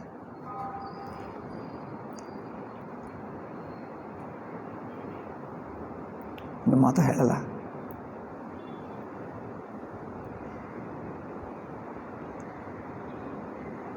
ಎಲ್ಲರೂ ಒಂದೇ ಇರಬೇಕು. ಒಬ್ಬನು ಹೋಗಿ ರಮಣ ಮಹರ್ಷಿ ಹತ್ತಿರ ಹೋದ, ಎಲ್ಲರೂ ಒಂದೇ, ಇದೆಲ್ಲ ವ್ಯತ್ಯಾಸ ರೇಖೆ, ಎಲ್ಲರಿಗೂ ಸಮಾನತೆ ಇರಬೇಕು. ರಮಣ ಮಹರ್ಷಿ ಹೇಳಿದ್ದಾರೆ, ಅವರವರ ಯೋಗ್ಯತಾ, ಅವರವರ ಗುಣಗಳು, ಅವರ ಸಾಮರ್ಥ್ಯ, ಅವರ ಶಕ್ತಿ. ಸಾಮರ್ಥ್ಯ ಹೆಚ್ಚಿದ್ದರೆ ಅವರನ್ನು ಆಧರಿಸ್ತೇವೆ. ಸಾಮರ್ಥ್ಯ, ಗುಣಗಳು, ಶಕ್ತಿ, ವಿದ್ಯಾ, ಬುದ್ಧಿ, ವೈರಾಗ್ಯ ಇದೆಲ್ಲ ನಮಗಿಂತ ಹೆಚ್ಚಿದ್ದರೆ ಅವರನ್ನು ಆಧರಿಸ್ತೀವಿ, ಅವರಿಂದ ನಾವು ಕಲಿತುಕೊಳ್ತೀವಿ. ಅದರಿಂದ ನಮಗೆ ನಿಗ್ರಹ ಬರುತ್ತದೆ. ನಮ್ಮ ತಪ್ಪನ್ನು ಹಿಡ್ಕೊಂಡು, ಅಂದರೆ ಹಿಡಿಯೋದಕ್ಕೆ, ಅವರನ್ನು ಹಿಡಿಯೋದಂದರೆ ಬಿಡುವುದಕ್ಕೆ, ಅವರಿಂದ ಪಡ್ಕೊಳ್ಳೋಕ್ಕೆ ಅವಕಾಶ. ರಮಣ ಮಹರ್ಷಿ ಎಕ್ಸ್ಪ್ಲೇನ್ ಮಾಡಿದ್ದಾರೆ, ವ್ಯತ್ಯಾಸಗಳಿದ್ದೇ ಇರುತ್ತವೆ, ಪ್ರಪಂಚದಲ್ಲಿ ಭೇದವಿಲ್ಲವಾ? ಪ್ರಪಂಚ ಅಂದರೆ ಭೇದ. ಭೇದವಿಲ್ಲದೆ ಎಲ್ಲರೂ ಒಂದು ಅಂದರೆ ಎಲ್ಲರನ್ನು ಬಲವಂತವಾಗಿ ಹೇಗೆ ಮಾಡ್ತೀರಿ? ಬಲವಂತವಾಗಿ ಎಲ್ಲರನ್ನು ಒಂದೇ ಹೇಗೆ ಮಾಡ್ತೀರಿ? ಎಲ್ಲರಿಗೂ ಬುದ್ಧಿ, ಸಾಮರ್ಥ್ಯ, ವಿವೇಕಗಳು ಎಲ್ಲ ಒಂದೇ ಇರುತ್ತದೆ. ಅವರವರ ತಿಳುವಳಿಕೆ, ಅವರವರ ಬುದ್ಧಿ, ಅವರವರ ತೀಕ್ಷ್ಣತಾ ವ್ಯತ್ಯಾಸ ಇದ್ದೇ ಇರುತ್ತದೆ. ಸಾಮರ್ಥ್ಯ ಎಲ್ಲರೂ ಒಂದೇ ಹೇಗೆ ಆಗುತ್ತಾರೆ? ಅವ್ರಿಗೆ ಅರ್ಥವಾಗಲಿಲ್ಲ. ಮತ್ತೆ ರಮಣ ಮಹರ್ಷಿ ಹೇಳಿದ್ದರು, ಎಲ್ಲರೂ ಒಂದೇ ಅಂದರೆ ಏನರ್ಥ? ನೀವು ಬಂದು ಇಲ್ಲಿ ಕೂತಿರ್ತೀಯಾ ಎಂದು ಹೇಳಿದರು. ಇಲ್ಲಿ ಅಂದರೆ ರಮಣ ಮಹರ್ಷಿ ಕೂತಿರುವ ಜಾಗದಲ್ಲಿ ನೀವು ಇಲ್ಲಿ ಬಂದು ಕೂತಿರ್ತೀಯಾ ಎಂದು ಹೇಳಿದರು. ಅಂದರೆ ಗುರುಗಳಂದರೆ, ಗುರುಗಳ ಹತ್ತಿರ ರಮಣ ಮಹರ್ಷಿ ಹತ್ತಿರ ಬಂದ ಅಂದರೆ ಅವರನ್ನು ಪೂಜ್ಯರು ಎಂದು ಗುರುಭಾವನದಿಂದಲೇ ಬಂದರಲ್ಲ. ಅವರು ಪಕ್ಕಕ್ಕೇನು ಕೂತಿರಲ್ಲ, ಅವರು ಕೆಳಗೆ ಕೂತಿದ್ದು ನಮಸ್ಕಾರ ಮಾಡಿ ಕೂತಿದ್ದಾನೆ, ಪ್ರಶ್ನೆ ಕೇಳ್ತಾ ಇದ್ದ. ಅದಕ್ಕೆ ಇವರಿಗೆ ಈ ಉದಾಹರಣದಿಂದ ಅರ್ಥವಾಗ್ತದೆ ಎಂದು ರಮಣ ಮಹರ್ಷಿ ಹೇಳಿದ್ದರು. ಬರೀ ಎಲ್ಲರೂ ಬಂದು ಒಂದೊಂದು ಮತ್ತೆ ಮತ್ತೆ ಆಗ್ರಹ ಮಾಡ್ತಾ ಇದ್ದೀವಿ, ಏಕೆ? ನಿಮಗೆ ಏನು ಬೇಕು? ಇಲ್ಲಿ ಬಂದು ಕೂತಿರ್ತೀಯಾ ಎಂದು ಹೇಳೋದು. ಅಂದರೆ ಈ ಉದಾಹರಣದಿಂದಾದರೂ ಅವರಿಗೆ ಅರ್ಥವಾಗಬೇಕು. ಹೌದೌದಲ್ಲ, ನಾನು ಹೇಗೆ ಕೂತಿರ್ತೀನಿ, ಗುರುಗಳೇ ನೀವು ದೊಡ್ಡವರು, ನಿಮ್ಮನ್ನು ಪೂಜ್ಯರಾಗಿ ನಿಮ್ಮ ದರ್ಶನಕ್ಕೋಸ್ಕರ ಬಂದಿದ್ದೇವೆ ಹೊರತು ನಿಮ್ಮ ಪಕ್ಕ ಕೂತಿದ್ದರೆ ಕೀಳಾಗಿ ನೋಡಿದ್ದಂತೆ ಆಗುತ್ತದೆ ಅಲ್ಲವೇ? ಅದರಿಂದ ಅದು ಹೇಗೆ ಕೂತಿರ್ತೀನಿ ಎಂದು ಅವರಿಗೆ ಅರ್ಥವಾಗ್ತದೆ ಅಂದ್ಕೊಂಡು ಅವರು ಹೇಳಿದ್ದಾರೆ. ನಿಮ್ಮನ್ನು ಇಲ್ಲಿ ಕೂತಿರ್ತೀಯಾ ಎಂದು.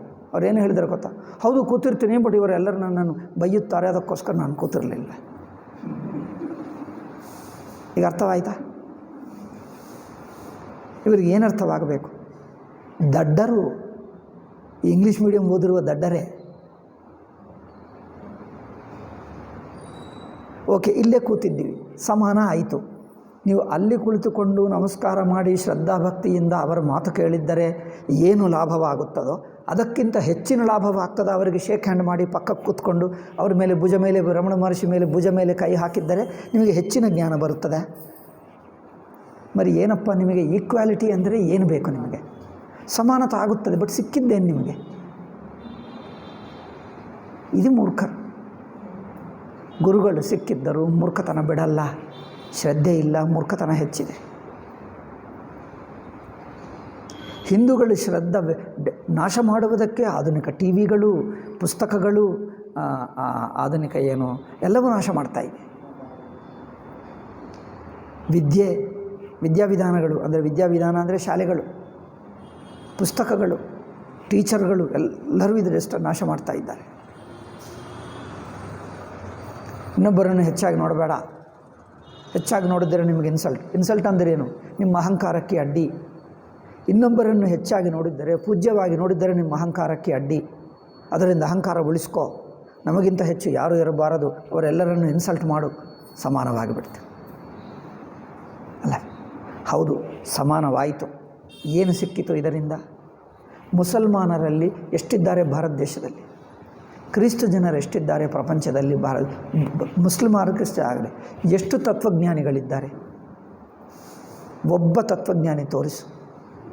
ಇಷ್ಟು ಮುಸಲ್ಮಾನರಿದ್ದಾರೆ, ಒಬ್ಬನು ತತ್ವಜ್ಞಾನಿ ಇದ್ದಾನೆ.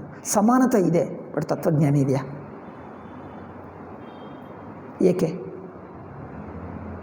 ಇನ್ನೊಬ್ಬರ ಮೇಲೆ ಶ್ರದ್ಧಾಭಕ್ತಿಯೇ ಇಲ್ಲದಿದ್ದರೆ ತತ್ವಜ್ಞಾನ ಬರುವುದು ಹೇಗೆ?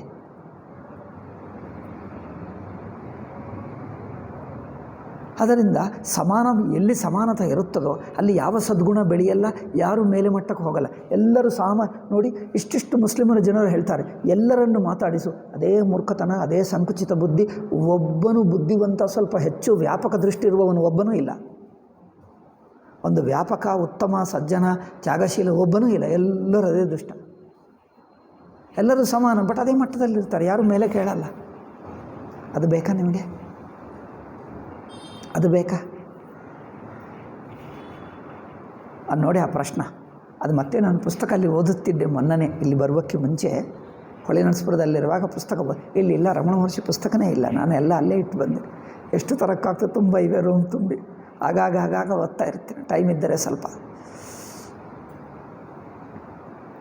ಅವನಿಗೆ ಸಮಾನತಾವಾದ ಸಮಾನತನೇ ಒಂದು ಆಧ್ಯಾತ್ಮಿಕ ಅಂತೆ, ಅದರಿಂದ ನಿಮಗೇನು ಮೋಕ್ಷ ಬರುತ್ತದೆ, ಬ್ರಹ್ಮಜ್ಞಾನ ಬರುತ್ತದೆ ಅಂತ ಮಾತಾಡ್ತಾರೆ. ಬ್ರಹ್ಮ ತಿಳ್ಕೋ, ಅಲ್ಲಿ ಎಲ್ಲವೂ ಸಮಾನವಾಗಿದೆ. ನಾಮರೂಪ ಮಟ್ಟದಲ್ಲಿ ಸಮಾನತೆ ಇರುತ್ತದೆ. ಏನಪ್ಪ, ಈ ಬೆರಳುಗಳು, ಕೈ ಕಾಲು ಇರುವಾಗ ಸಮಾನತೆ ಇರುತ್ತದೆ. ಎಲ್ಲವೂ ಸೇರಿಸಿ ದೇಹ, ಇಂದ್ರಿಯ, ಮನಸ್ಸುಗಳು ಬಿಟ್ಟು ಚಿನ್ಮಾತ್ರವಾಗಿರು, ಅಲ್ಲಿ ಎಲ್ಲವೂ ಒಂದೇ. ಅಲ್ಲಿ ಸಮಾನತೆ ಸಹಜವಾಗೇ ಇರುತ್ತೆ. ಬಟ್ ದೇಹ ಮಟ್ಟದಲ್ಲಿ ಇವೆಲ್ಲವೂ ಸಮಾನವಾಗಿರಬೇಕು ಅಂದರೆ ಅರ್ಥವೇ?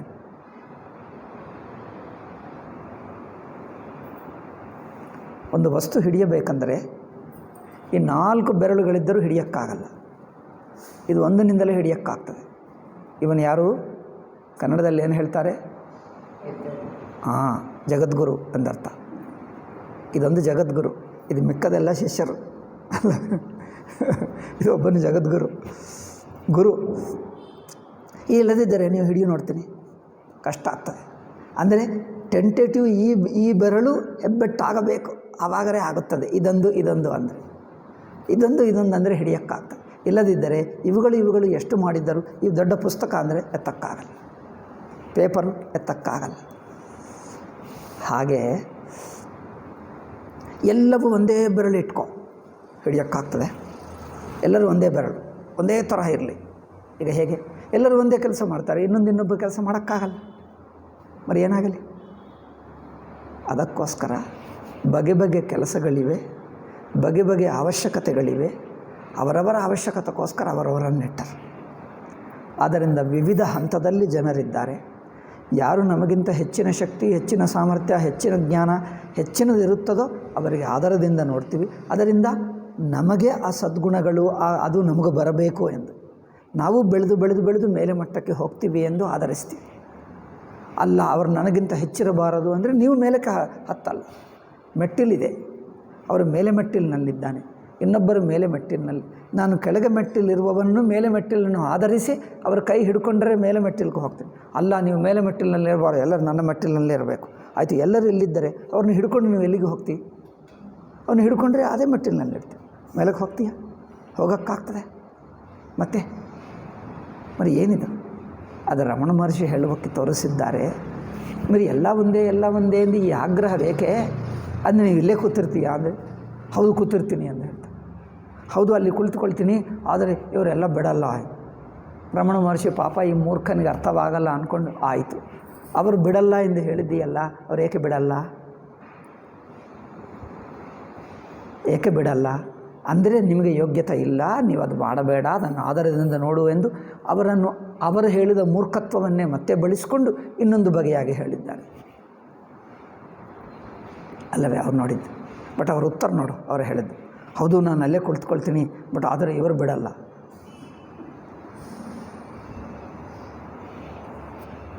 ಅಂದರೆ ತನಗೆ ಆದರಣೀಯತ ಎಂದು ಹೇಗೆ ಹೇಳಬೇಕು ಅವರಿಗೆ? ಇದು ಆಧುನಿಕ ವಿದ್ಯೆ ಹಾಗೆ ಮಾಡ್ತಾ ಇದೆ. ಯಾರನ್ನು ಹೆಚ್ಚೆಂದು ನೋಡಬೇಡ, ಯಾರನ್ನು ಹೆಚ್ಚೆಂದು ಆಧರಿಸಬೇಡ. ಆಧರಿಸಿದ್ದರೆ ನಿಮ್ಮ ಇನ್ಸಲ್ಟ್ ನಿಮಗೆ. ನಿಮಗೆ ನಿಮಗೆ ನಿಮಗೆ ಏನು ಸೆಲ್ಫ್ ರೆಸ್ಪೆಕ್ಟ್ಗೆ ನಿಮ್ಮ ಆತ್ಮಗೌರವಕ್ಕೆ ಅಡ್ಡಿ ಅದು. ಈ ಆತ್ಮಗೌರವ ಅಂದರೆ ಅಹಂಕಾರ ಎಂದರ್ಥ. ಅಹಂಕಾರ ಇನ್ನೊಬ್ಬರನ್ನು ಹೆಚ್ಚಾಗಿ ನೋಡಲ್ಲ, ಎಲ್ಲರನ್ನು ಕೆಳಗೆ ಎಳೆದು ನನ್ನ ಮಟ್ಟಕ್ಕೆ ತಂದು ಬಿಡುತ್ತದೆ. ಅದರಿಂದ ನಾವು ಮೇಲಕ್ಕೆ ಹೋಗಬೇಡ. ವಿವೇಕಾನಂದ ಹೀಗೆ ನಮ್ಮಲ್ಲಿ ಭಾರತ ಮತದಲ್ಲಿ, ಭಾರತ ದೇಶ ಮತದಲ್ಲಿ ಹೆಚ್ಚು ಕಮ್ಮಿ ಎಲ್ಲರೂ ಇರುತ್ತಾರೆ. ಕೆಲವರು ದೊಡ್ಡರು, ಕೆಲವರು ಕೆಳಮಟ್ಟದವರು, ಕೆಲವರು ಇನ್ನೊಬ್ಬರನ್ನು ಆಧರಿಸುವುದು. ಭಾರತ ದೇಶವೆಲ್ಲ, ಹಿಂದೂ ಮತವೆಲ್ಲ ಭೇದಗಳಿದ್ದೇ ಇವೆ.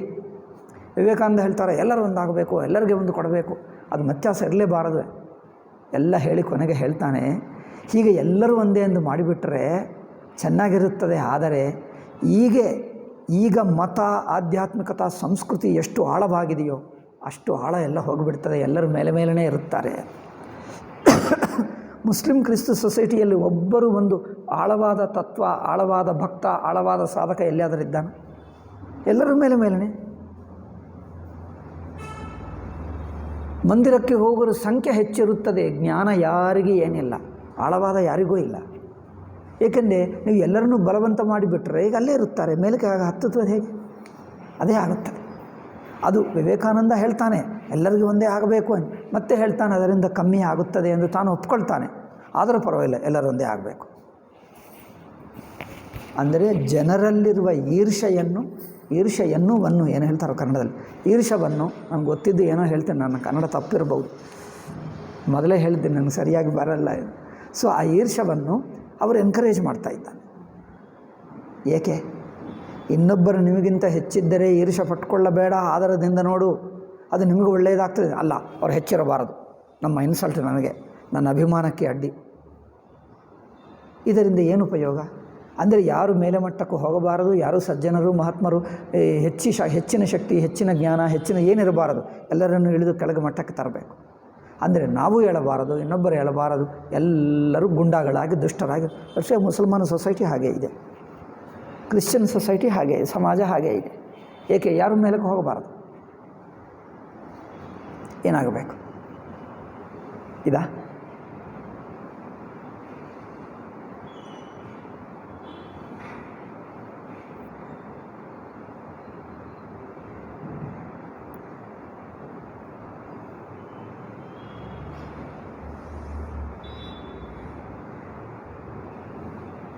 ಆದ್ದರಿಂದ ವಿಷಯ ಯಾವ ಮಟ್ಟಕ್ಕೆ ನಾವು ಏರಬೇಕೋ ಅದನ್ನು ಒಪ್ಪುಕೊಂಡು ವಿನಯ ಆಧಾರದಿಂದ ನೋಡಿದ್ದರೆ ನಾವು ಆ ಮಟ್ಟಕ್ಕೆ. ಇದು ಉಪಾಸನ, ಇದು ಸಾಧನ. ಅವರ ಮತದಲ್ಲಿ ಸಾಧನ ಪ್ರಧಾನವಲ್ಲ, ಅವು ಮತವೇ ಅಲ್ಲ, ಅವೆಲ್ಲ ರಾಜಕೀಯ ಸಿದ್ಧಾಂತಗಳು. ಮತಗಳೆಂದು ಹೆಸರಿಡುವುದು, ಇಸ್ಲಾಂ ಕ್ರೈಸ್ತ ಮತಗಳನ್ನು ಮತ ಎಂದು ಹೇಳುವುದು, ಎಲ್ಲ ಮತಗಳು ಸಮಾನ ಹೇಳುವುದು, ಎರಡೂ ತಪ್ಪುಗಳು, ಅತ್ಯಂತ ದುಷ್ಟತ್ವ, ಅಷ್ಟಂತ ಸಾಹಸ, ಸರ್ವನಾಶಕ ಮಾತುಗಳು. ಉಪಾಸನಾ ಭಕ್ತಿ ಎಲ್ಲಿರುತ್ತದೆ? ಉಪಾಸನ ಇರಬೇಕಾ? ಭಕ್ತಿ ಇರಬೇಕಾ? ಆದರ ಇರಬೇಕಾ? ನಾನು ನನ್ನದು ಅಭಿಮಾನ ಕರಗಿ ಹೋಗಬೇಕಾ? ಬಗ್ಗಬೇಕಾ? ಅಲ್ಲ ಅಂದರೆ ಏನು? ನಾವೆಲ್ಲರೂ ಒಂದೇ. ಎಲ್ಲರೂ ಒಂದೇ ಅಂದರೆ ಸಾಮಾಜಿಕ ರಾಜಕೀಯ ಅದು. ಅದರಿಂದ ಏನು ಪ್ರಯೋಜನ? ಅದಕ್ಕೋಸ್ಕರ ಪ್ರಪಂಚದಲ್ಲಿ ಎಷ್ಟು ಮುಸ್ಲಿಮರಿದ್ದಾರೋ, ಎಷ್ಟು ದೇಶಗಳು, 50 ಮುಸಲ್ಮಾನ್ ದೇಶಗಳಿವೆ.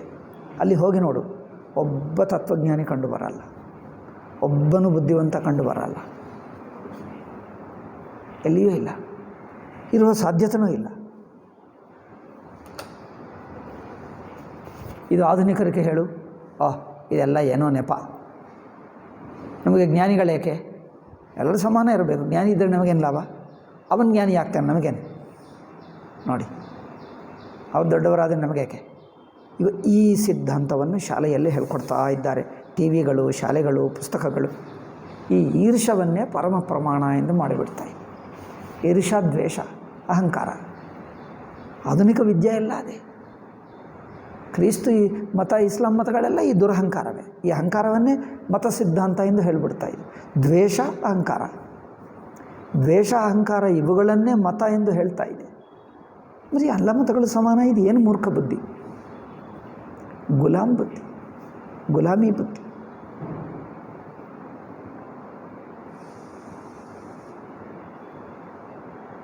ಆದ್ದರಿಂದ ನಾವು ಏನು ಮಾಡಬೇಕು? ಚೈತನ್ಯ ದೃಷ್ಟಿ ಇಟ್ಕೊಂಡು ಕೇಳಿದ್ದರೆ ಆಗುತ್ತದೆ. ಆಯಿತು, ಇಲ್ಲಿ ಕೇಳಿ, ಅವಸ್ಥೆಗಳನ್ನು ಪ್ರಮಾತೃ ದೃಷ್ಟಿ ಜಾಗ್ರತ್ ದೃಷ್ಟಿಯಿಂದ ಅಲ್ಲ, ನೀವು ಜಾಗ್ರತ್ ದೃಷ್ಟಿಯೇ ಪ್ರಮಾತೃ ದೃಷ್ಟಿ. ಜಾಗ್ರತ್ ದೃಷ್ಟಿ ಬಿಟ್ಟರೆ ಸಾಕ್ಷಿ ದೃಷ್ಟಿ. ನೀವು ಜ್ಞಾತೃ ದೃಷ್ಟಿ ಹೇಳಿದ್ದೀರಿ, ಜಾಗ್ರತ್ ದೃಷ್ಟಿ ಹೇಳಿದ್ದೀರಿ, ಎರಡೂ ಒಂದೇನಾ? ಏಕೆಂದರೆ ಜಾಗ್ರತ್ ದೃಷ್ಟಿಯೇ ಜ್ಞಾತೃ ದೃಷ್ಟಿ, ಜ್ಞಾತೃ ದೃಷ್ಟಿಯೇ ಜಾಗ್ರತ್ ದೃಷ್ಟಿ, ಎರಡೂ ಒಂದೇ ಅಲ್ಲವೇ? ನೀವು ಜ್ಞಾತೃ ದೃಷ್ಟಿ ಬಿಟ್ಟರೆ ಜಾಗ್ರತ ಅವಸ್ಥೆನೇ ಇಲ್ಲ. ಓಕೆ, ಜಾಗ್ರತ ಜ್ಞಾತೃ ಬಿಟ್ಟರೆ ಇನ್ನೊಂದು ಜ್ಞಾತೃ ಇರುತ್ತದೆ ಅಂದರೆ ಸ್ವಪ್ನ ಜ್ಞಾತೃ ಈಗ ಇಲ್ಲ, ಸುಷುಪ್ತಿಯಲ್ಲಿ ಜ್ಞಾತೃವೇ ಇಲ್ಲ. ಜ್ಞಾತೃ ಬಿಟ್ಟರೆ ಸಾಕ್ಷಿ, ಎರಡೇ ಎರಡು, ಜಾಗ್ರತ್ ಜ್ಞಾತೃ ಅಥವಾ ಸಾಕ್ಷಿ ಅಷ್ಟೇ, ಇನ್ನೊಂದು ಇಲ್ಲವೇ ಇಲ್ಲ. ಆದ್ದರಿಂದ ಇವರು ಹೇಳಿದ್ದೇನೆಂದರೆ, ಒಂದು ಅವಸ್ಥೆ ನಂತರ ಇನ್ನೊಂದು ಅವಸ್ಥಾ ಎಂದು ಹೇಳೋಕ್ಕಾಗಲ್ಲ. ಏಕೆ? ಮಧ್ಯದಲ್ಲಿ ಗ್ಯಾಪ್ ಇಲ್ಲ ಅಂದರೆ ಇದು ನಂತರ ಎಂದು ಹೇಳೋಕ್ಕಾಗಲ್ಲ. ಅದರಿಂದ ಅದು ಏನಾಗ್ತದೆ, ಓಕೆ ಒಂದೇ ಇನ್ನೊಂದಾಗಿ ಬದಲಾಯಿಸಿತಾ ಅಲ್ಲ. ಆದ್ದರಿಂದ ಅವು ಎರಡು ಎಂದು ಹೇಳೋಕ್ಕಾಗಲ್ಲ, ಒಂದು ಇನ್ನೊಂದು ಆಗುತ್ತಾ ಇಲ್ಲ, ಎರಡೆಂಬುದೇ ಹೊಂದುವುದಿಲ್ಲ. ಹಾಗೆ ಈ ಪಾಯಿಂಟ್ ಹೇಳಿದ್ದೇವೆ. ಈಗ ಮುಂದುವರಿಯೋಣ. ಒಂದೇ ಕಾಲದಲ್ಲಿ ನಡೆದ ಘಟನೆಗಳನ್ನು ಬೇಕಾದಷ್ಟು ಅವಸ್ಥೆಗಳು ಒಂದರ ಬೆನ್ನು ಹತ್ತಿ ಒಂದು ಬರುತ್ತವೆ ಎಂಬುದೇ ನಿಜವಾದರೆ, ಇದು ಎರಡನೆಯ ಅಂಶ. ಒಂದನೆಯ ಯುಕ್ತಿ ಹೇಳಿದ್ದೇವೆ, ನಿನ್ನೆ ಹೇಳಿದ್ದೇವೆ, ಮೊನ್ನೆ ಹೇಳಿದ್ದೇವೆ. ಈಗ ಎರಡನೆಯ ಯುಕ್ತಿ ಏನದು? ಅವಸ್ಥೆಗಳು ಒಂದರ ಬೆನ್ನು ಹತ್ತಿ ಒಂದು ಬರುತ್ತವೆ ಎಂಬುದೇ ನಿಜವಾದರೆ ಮತ್ತು ಇವುಗಳಿಗೆ ಕಾಲಕೃತವಾದ ಯಾವುದಾದರೊಂದು ಸಂಬಂಧವಿರುವುದೆಂಬುದೇ ನಿಜವಾದರೆ, ಕಾಲಕೃತ ಸಂಬಂಧವಿದ್ದರೆ ಇವುಗಳು ಯಾವುದೇ ಒಂದೇ ಕಾಲದಲ್ಲಿ ನಡೆದ ಘಟನೆಗಳಾಗಬೇಕು. ಒಂದೇ ಕಾಲ ಅಂದರೆ ಕಾಲ ಪ್ರವಾಹ. ಒಂದೇ ಕಾಲ ಪ್ರವಾಹದಲ್ಲಿ, ಕಾಲ ಅಂದರೆ ಏನು ತಿಳ್ಕೊಳ್ತೀರಿ? ಕಾಲ ಪ್ರವಾಹ. ಒಂದೇ ಕಾಲ ಅಂದರೆ ಜಾಗೃತ ಅವಸ್ಥೆಯ ಕಾಲ, ಸ್ವಪ್ನಾವಸ್ಥೆಯ ಕಾಲ, ಆ ತರಹ ಕಾಲ ಅಂದರೆ ಒಟ್ಟು ಜಾಗೃತ ಅವಸ್ಥೆಯ ಕಾಲ ಪ್ರವಾಹ. ಭೂತ ಭವಿಷ್ಯತ್ತು ವರ್ತಮಾನ ಮೂರು ಸೇರಿಸಿ ಒಂದು, ಆ ಅರ್ಥದಲ್ಲಿ. ಒಂದೇ ಕಾಲ ಅಂದರೆ ಒಂದು ನಿಮಿಷ ಎಂದಲ್ಲ, ಭೂತ ಭವಿಷ್ಯತ್ತು ವರ್ತಮಾನ ಎಂದು ಮೂರು ಸೇರಿಸಿರುವಂಥ ಒಂದು ಕಾಲ ಪ್ರವಾಹ. ತೆಲುಗಿನಲ್ಲಿ ಕಾಲ ಪ್ರವಾಹ ಹೇಳ್ತೀವಿ. ಸ್ವಾಮೀಜಿ ಕಾಲ ಹೇಳಿದರೆ ಹೊರತು ಕಾಲ ಪ್ರವಾಹ ಹೇಳ್ತಾ ಇಲ್ಲ. ಟೈಮ್ ಸ್ಕೇಲ್, ಕಾಲದ ಅಳತೆ, ಒಂದೇ ಕಾಲದ ಅಳತೆ ಅಥವಾ ಒಂದೇ ಕಾಲ ಪ್ರವಾಹ. ನಾನೆಲ್ಲಿ ಬರೆಯುತ್ತೀನಿ, ಕಾಲ ಪ್ರವಾಹಂ. ಸೊ ಒಂದೇ ಕಾಲ ಪ್ರವಾಹ. ಈಗ ಎರಡನೆಯ ಯುಕ್ತಿ ಏನೆಂದರೆ, ಒಂದೇ ಕಾಲ ಪ್ರವಾಹದಲ್ಲಿ ಇರಬೇಕಾಗುತ್ತದೆ. ಒಂದೇ ಕಾಲ ಪ್ರವಾಹದಲ್ಲಿದೆಯಾ? ಹೌದು ಅನಿಸುತ್ತದೆ. ಹೇಗೆ ಅದು ತಪ್ಪು ಎನ್ನುವುದು ಒಳ್ಳೆಯ ಯುಕ್ತಿ ಕೊಡ್ತಾರೆ, ಇಲ್ಲಿ ಚೆನ್ನಾಗಿದೆ ನೋಡಿ. ಹಾಗಾದರೆ ಇವುಗಳ ಅನುಕ್ರಮವನ್ನು ಯಾವ ಕಾಲಮಾನದಿಂದ ಅಳೆಯಬೇಕು? ಕಾಲಮಾನ ಹೇಳ್ತಾರೆ ಸ್ವಾಮೀಜಿ. ಕಾಲಮಾನ ಅಂದರೆ ಕಾಲ ಪ್ರವಾಹ. ಕಾಲಮಾನ ಅಂದರೆ ಟೈಮ್ ಸ್ಕೇಲ್, ಕಾಲ ಸೀರೀಸ್, ಕಾಲ ಪ್ರವಾಹ, ಸೀರೀಸ್ ಆಫ್ ಟೈಮ್. ಸ್ವಪ್ನಕ್ಕೆ ಒಂದು ಸೀರೀಸ್ ಆಫ್ ಟೈಮ್ ಇದೆ, ಒಂದು ಕಾಲ ಪ್ರವಾಹ ಕಾಲಮಾನ, ಅಥವಾ ಜಾಗೃತಿಗೆ ಇನ್ನೊಂದು ಕಾಲ ಪ್ರವಾಹ. ಅದು ಇದು ಒಂದೇ ಪ್ರವಾಹ ಅಲ್ಲ. ಒಂದು ನದಿಯಲ್ಲಿದ್ದರೆ ಈ ನದಿಗೆ ಹಿಂದೆ ಮೇಲಿನಿಂದ ನೀರು ಬರುತ್ತದೆ, ಇಲ್ಲಿ ಬರುತ್ತದೆ, ಮುಂದಕ್ಕೆ ಹೋಗುತ್ತದೆ. ಮೇಲಿನಿಂದ ನೀರು, ಹಿಂದಿನ ನೀರು, ಈಗ ನಾವು ಇಲ್ಲಿ ಸ್ನಾನ ಮಾಡ್ತಾ ಇದ್ದೀವಿ, ಮುಂದಿನ ನೀರು ಕೆಳಗೆ, ಅಂದರೆ ಮೇಲೆ ಇಲ್ಲಿ ಕೆಳಗೆ. ಒಂದೇ ನದಿಯಲ್ಲಿ ಮೇಲೆ ಕೆಳಗೆ, ಮೇಲೆ ಇಲ್ಲಿ ಕೆಳಗೆ ಎಂದು ಹೇಳಬಹುದು. ಇನ್ನೊಂದು ನದಿ, ಈ ನದಿಗೆ ಪ್ರವಾಹ ಆಗುತ್ತದೆ. ಇನ್ನೊಂದು ನದಿಯಲ್ಲಿ ಗಂಗಾ ನದಿ ಇದೆ, ಇಲ್ಲಿ ಕಾವೇರಿ ಇದೆ. ಕಾವೇರಿ ನೀರು ಆ ಮೇಲಿನ ನೀರು ಗಂಗಾ ನೀರು, ಅಥವಾ ಈ ನೀರು ಕಾವೇರಿ ಎಂದು ಹೇಳೋಕ್ಕಾಗ್ತದೆ?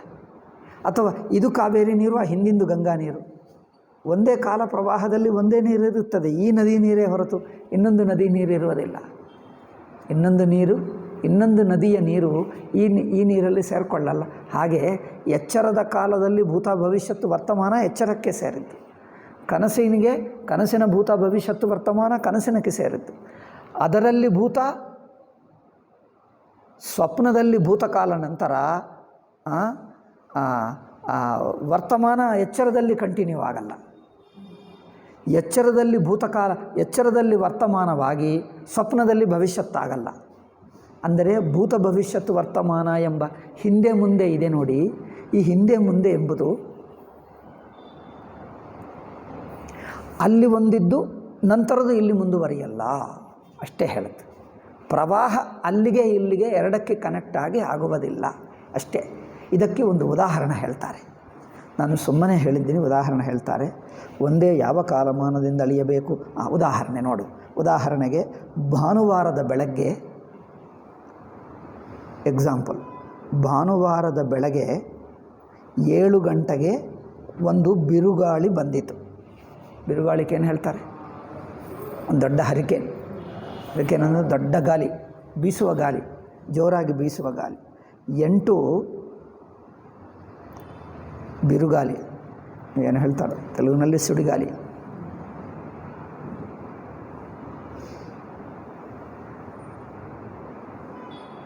ತುಫಾನು ಗಾಳಿ ಹೇಳ್ತಾರೆ ನೋಡಿ. ಬಂದರೆ 8 ಗಂಟೆಗೆ ಆ ಕಾಡಿನ ಎಷ್ಟೋ ಮರಗಳು ಬೇರುಮುಟ್ಟ ಕಿತ್ತುರುಳಿದವು. ಅದೇನಪ್ಪ? ಕಿತ್ತುರುಳಿ ಅಂದರೆ ಏನೋ ಬಿದ್ದಿವೆ ಅನಿಸುತ್ತೆ. ಬೇರುಮುಟ್ಟ ಕಿತ್ತುರುಳಿದವು. ಬಾ, ಏನು ಕನ್ನಡಪ್ಪ ಇದು? ಅಪ್ರೂಟೆಡ್. ಓಕೆ. ಕಿತ್ತು ಇರಳಿದವು. ಓಕೆ, ಅರ್ಥವಾಯಿತು. ಅಂದರೆ ಅಪ್ರೂಟ್ ಆಗಿತ್ತು. 7 ಗಂಟೆಗೂ ಬಿರುಗಾಲಿ ಬಂತು, 8 ಗಂಟೆಗೂ ಬಿದ್ದು ಬಿಟ್ಟಿವೆ. ಆದರೆ ಎಂದು ಹೇಳುವಾಗ ಭಾನುವಾರದ ಬೆಳಗ್ಗೆ ಎಂಬ ಒಂದೇ ಕಾಲ. ಬೆಳಗ್ಗೆ ಎನ್ನುವುದರಲ್ಲೇ ಹಿಂದಿನ ಘಟನೆ, ಮುಂದಿನ ಘಟನೆ. ಹಿಂದಿನ ಮುಂದಿನ ಘಟನೆಗಳು ಎರಡು ಸೇರಿಸಿಕೊಂಡು ಒಂದೇ ಕಾಲ ಪ್ರವಾಹ, ಒಂದೇ ಕಾಲದ ಸೀರೀಸ್ನಲ್ಲಿ ಆಗಿವೆ.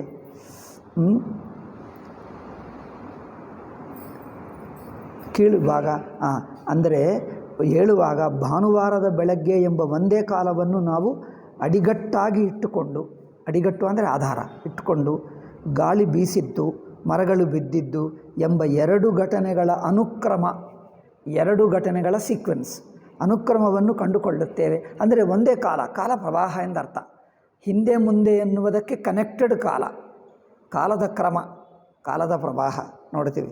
ಗಾಳಿಯ ಬೀಸುವಿಕೆಯು ಮೊದಲಾಯಿತೆಂದು, ಅದರಿಂದ ಮೇಲೆ ಮರಗಳು ಉರುಳಿ ಬಿದ್ದವೆಂದು ಅವೆರಡಕ್ಕೂ ಕಾರ್ಯಕಾರಣ ಸಂಬಂಧವನ್ನು ಕಲ್ಪಿಸುತ್ತೇವೆ. ಮೊದಲು ಬಿರುಗಾಲಿ ಬಂತು, ನಂತರ ಬಿದ್ದಿವೆ, ಅದು ಕಾರಣ, ಇದು ಕಾರ್ಯ ಹೇಳ್ತೀವಿ. ಆದರೆ ಭಾನುವಾರ ಮಧ್ಯಾಹ್ನ, ಇನ್ನೊಂದು ಉದಾಹರಣೆ ನೋಡಿ. ಭಾನುವಾರ ಮಧ್ಯಾಹ್ನ ಮೇಲೆ ನಾನು 3 ಗಂಟೆಯ ಹೊತ್ತು ನಿದ್ರೆ ಮಾಡಿದನು. ಮಧ್ಯಾಹ್ನ 3 ಗಂಟೆಗೆ ನಿದ್ದೆ ಮಾಡಿದ ಹೊತ್ತು ನಿದ್ರೆ ಮಾಡಿದನು. ಅಷ್ಟರಲ್ಲಿ ನನಗೆ ಒಂದು ವಿಚಿತ್ರವಾದ ಕನಸು ಆಗಿ 30 ವರ್ಷಗಳ ಕಾಲ ಬಗೆಬಗೆಯ ವ್ಯವಹಾರವನ್ನು ಮಾಡಿದಂತೆಯೂ ಬಗೆಬಗೆಯ ಸುಖಗಳನ್ನು ಅನುಭವಿಸಿದಂತೆಯೂ ತೋರಿತು. 3 ಗಂಟೆಯ ಹೊತ್ತು, ಫಾರ್ 3 hours. ಮಧ್ಯಾಹ್ನ ನಾನು 3 ಗಂಟೆಗಳ ಕಾಲ, 3 ಗಂಟೆಗಳ ಹೊತ್ತು ನಾನು ನಿದ್ದೆ ಹೋದೆ. ಈ 3 ಗಂಟೆಗಳಲ್ಲೇ ನಾನು ಕನಸು ನೋಡಿದೆ. ಅಲ್ಲಿ 30 ವರ್ಷ ನಡೆಯಿತು. 30 ವರ್ಷದಲ್ಲಿ ಎಷ್ಟೋ ವರ್ಷ ಅಲ್ಲೇ ಇದ್ದೆ, ಬೆಳೆದು ಬಿಟ್ಟೆ. ಏನೋ ಜನರಲ್ಲಿ ಜೀವನದಲ್ಲಿ ತುಂಬ ಬದಲಾವಣೆ ಆಯಿತು. ಉದ್ಯೋಗ ಬದಲಾಯಿಸಿತು. ಈ ಊರು ಬಿಟ್ಟು ಇನ್ನೊಂದು ಊರಿಗೆ ಹೋದ. ಏನೇನೋ ಚೇಂಜ್ ಆಯಿತು ತುಂಬ. ಅವ್ರು ನೋಡಿಕೊಂಡರೆ ಅವು ಹಿಂದೆ ನೋಡಿಕೊಂಡ ಫೋಟೋ ನೋಡಿದ, 10 ವರ್ಷಕ್ಕೆ ಇನ್ನೊಂದು ಫೋಟೋ, 10 ವರ್ಷಕ್ಕೆ ಇನ್ನೊಂದು ಫೋಟೋ, ಮತ್ತು 30 ವರ್ಷ ನಂತರ ಹಿಂದಿನ ಫೋಟೋ ನೋಡಿದ್ದರೆ ಅಬ್ಬಾ ಎಷ್ಟು ವರ್ಷ ಆಯಿತು, ನಾನು ಹಿಂದಿನವನು, ಹೀಗೆ ನನ್ನ ಮುಖನೇ ನನಗೆ ಬದಲಾಯಿಸಿದೆ ಅನಿಸುತ್ತದೆ. ಇದೆಲ್ಲ ಕನಸಿನಲ್ಲಿ 30 ವರ್ಷ ನೋಡಿ. ವರ್ಷಗಳ ಕಾಲ ಬಗೆಬಗೆಯ ವ್ಯವಹಾರವನ್ನು ಮಾಡಿದಂತೆಯೂ ಆಗುತ್ತದೆ ಎಂದು ಹೇಳುವಾಗ ಎಚ್ಚರವಾದರೆ ಇಷ್ಟೆಲ್ಲ 30 ವರ್ಷ ಕನಸು ನೋಡಿದ ನಂತರ ನೀವು ಎಚ್ಚರವಾಗಿದ್ದರೆ ಏನಾಯಿತು? ಕನಸು ಆಯಿತೆಂದು ಇಟ್ಟುಕೊಂಡರೆ ಅವಾಗೇನಾಗ್ತದೆ? ಎಚ್ಚರವಾಗಿ ಬಿಟ್ಟರೆ ಅಯ್ಯೋ ಇಷ್ಟೊತ್ತು ಕನಸಾಯಿತು 30 ವರ್ಷ ಕನಸೇ. ಇವೆರಡಕ್ಕೂ ಆಧಾರವಾಗಿ ಯಾವ ಸಮಾನ ಕಾಲವನ್ನು ಇಟ್ಟುಕೊಳ್ಳಬೇಕು? ಅದು ಕ್ವಶ್ಚನ್. ಇವೆರಡಕ್ಕೂ ಸಮಾನವಾಗಿ ಯಾವ ಆಧಾರ ಕಾಲ, ಸಮಾನ ಆಧಾರ ಕಾಲ. ಆಧಾರ ಕಾಲ ಅಂದರೆ ಆಧಾರವಾಗಿರುವ ಕಾಲ, ಕಾಮನ್ ಟೈಮ್. ಆಧಾರ ಕಾಲ ಅಂದರೆ ಕಾಮನ್ ಟೈಮ್ ಸೀರೀಸ್.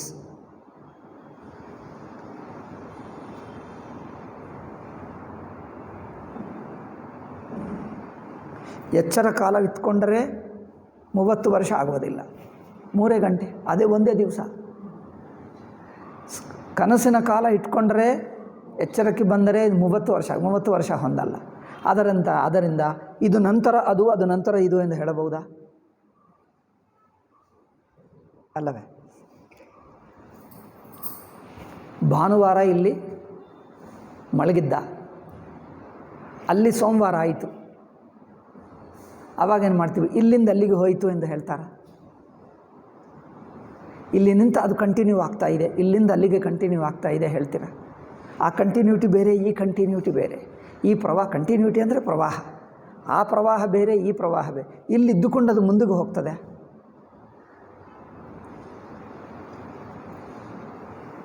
ನೀವಲ್ಲಿ ಕನಸಿನಲ್ಲಿ ಕಾಫಿ ಕುಡಿಯೋದಕ್ಕೆ ಒಂದು ವಸ್ತು ಇಟ್ಕೊಂಡಿದ್ದೀರಿ ಅಲ್ಲವೇ? ವಸ್ತು ಇಟ್ಕೊಂಡು ಅದು ಹೀಗೆ ಕುಡಿಯುವಕ್ಕೆ ಹೋದರೆ ಅಥವಾ ಬಾಯಿಯಲ್ಲಿ ಹಾಕ್ಕೊಳ್ಳಬೇಕು ಯಾವುದೋ ತಿನ್ನುವುದಕ್ಕೆ, ಇದು ಇಲ್ಲಿಂದ ಇಲ್ಲಿ ಬಾಯಿಯಲ್ಲಿ ಹಾಕಿದ್ದೀರಿ, ಏನೋ ಒಂದು ಕಡಲೆಕಾಯಿನೋ ಯಾವುದೋ ಹಾಕಿದ್ದರೆ ನೀವು ಎಚ್ಚರವಾಯಿತು. ಅದು ಎಲ್ಲಿ ಬೀಳುತ್ತದೆ? ಬಾಯಿಯಲ್ಲಿ ಬೀಳುತ್ತದೆ. ನೀವು ಎಚ್ಚರ ಬಂದರೆ ಬಾಯಿಯಲ್ಲಿ ಅದು ಕಡಲೆಕಾಯಿ ಕಂಡು ಬರ್ತದೆ. ಏಕೆ?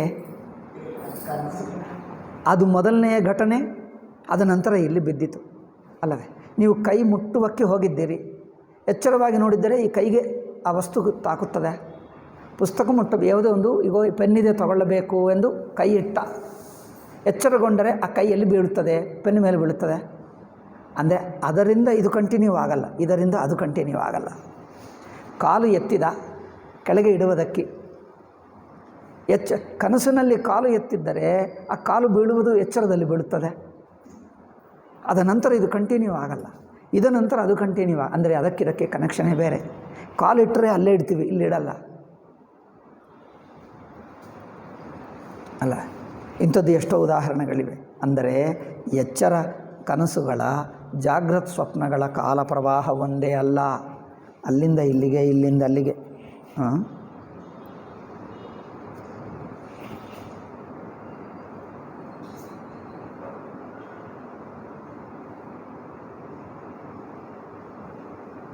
ಓಕೆ, ಇಲ್ಲಿ ಎಚ್ಚರದ 3 ಗಂಟೆಗಳು ಕನಸಿನ 30 ವರ್ಷಗಳಾಗಿವೆ.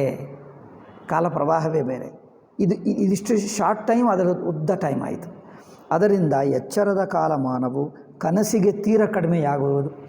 ನೀವು ಎಚ್ಚರದೇ ಇಟ್ಕೊಂಡರೆ ಕನಸಿಗೆ ತುಂಬ ಕಮ್ಮಿ ಅನಿಸುತ್ತದೆ, ಶಾರ್ಟ್ ಟೈಮ್ ಅನಿಸುತ್ತದೆ. ಕನಸಿನ ಕಾಲ ಇಟ್ಕೊಂಡರೆ ಎಚ್ಚರಕ್ಕೆ ಉದ್ದದಾಗಿ ಬಿಡ್ತದೆ. ಅದೇಮೋ ಟೂ ಶಾರ್ಟ್, ಇದೇಮೋ ಟೂ ಲಾಂಗ್. ಅಂದರೆ ಆವಾಗಲೇ ಮಲ್ಕೊಂಡು ಆ ದಿವಸವೇ ಹೇಳುವುದು ಎಚ್ಚರಕ್ಕೆ ಹೊಂದುತ್ತದೆ.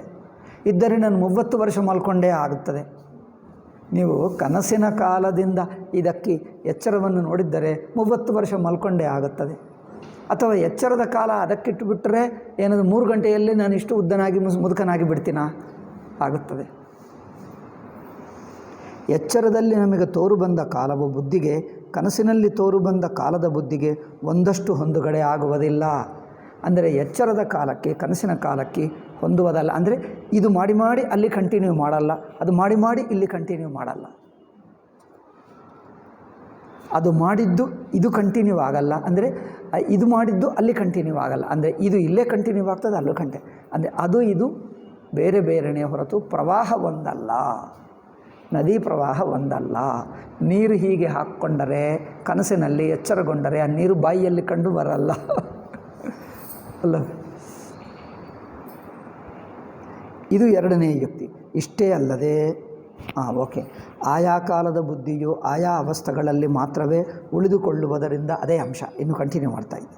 ಈ 2 ಅವಸ್ಥೆಗಳು ಹೊಂದುವ ಯಾವುದೊಂದು ಕಾಲವೂ ಇರುವುದೇ ಇಲ್ಲ. ಅದು ಇನ್ನೊಂದು ಪಾಯಿಂಟ್. ಅಂದರೆ ಅವರವರ ಕಾಲಗಳು ಬೇರೆ ಇದ್ದರೆ ಓಕೆ, ಅದು ಬಿಟ್ಟಿದ್ದೇವೆ. ಎಚ್ಚರದ ಕಾಲ ಜಾಗೃತಿನ ಟೈಮ್ ಸ್ವಪ್ನಕ್ಕಿಲ್ಲ, ಸ್ವಪ್ನದ ಟೈಮ್ ಜಾಗೃತ ಅಲ್ಲ. ಓಕೆ, ಈ 2 ಕಾಲಗಳು ಬಿಡೋಣ. ಎಚ್ಚರ ಕಾಲ ಎಚ್ಚರಕ್ಕೆ, ಕಾಲ ಪ್ರವಾಹ ಎಚ್ಚರಕ್ಕೆ, ಅಳತೆ ಎಚ್ಚರದ ಕಾಲ ಅಳತೆ ಎಚ್ಚರಕ್ಕೆ, ಕನಸಿನ ಕಾಲದ ಅಳತೆ ಕನಸಿಗೆ ಇರಲಿ. ಆದರೆ ಈ 2ಕ್ಕೆ ಕಾಮನ್ ಕಾಲ ಇನ್ನೊಂದಿದೆಯಾ?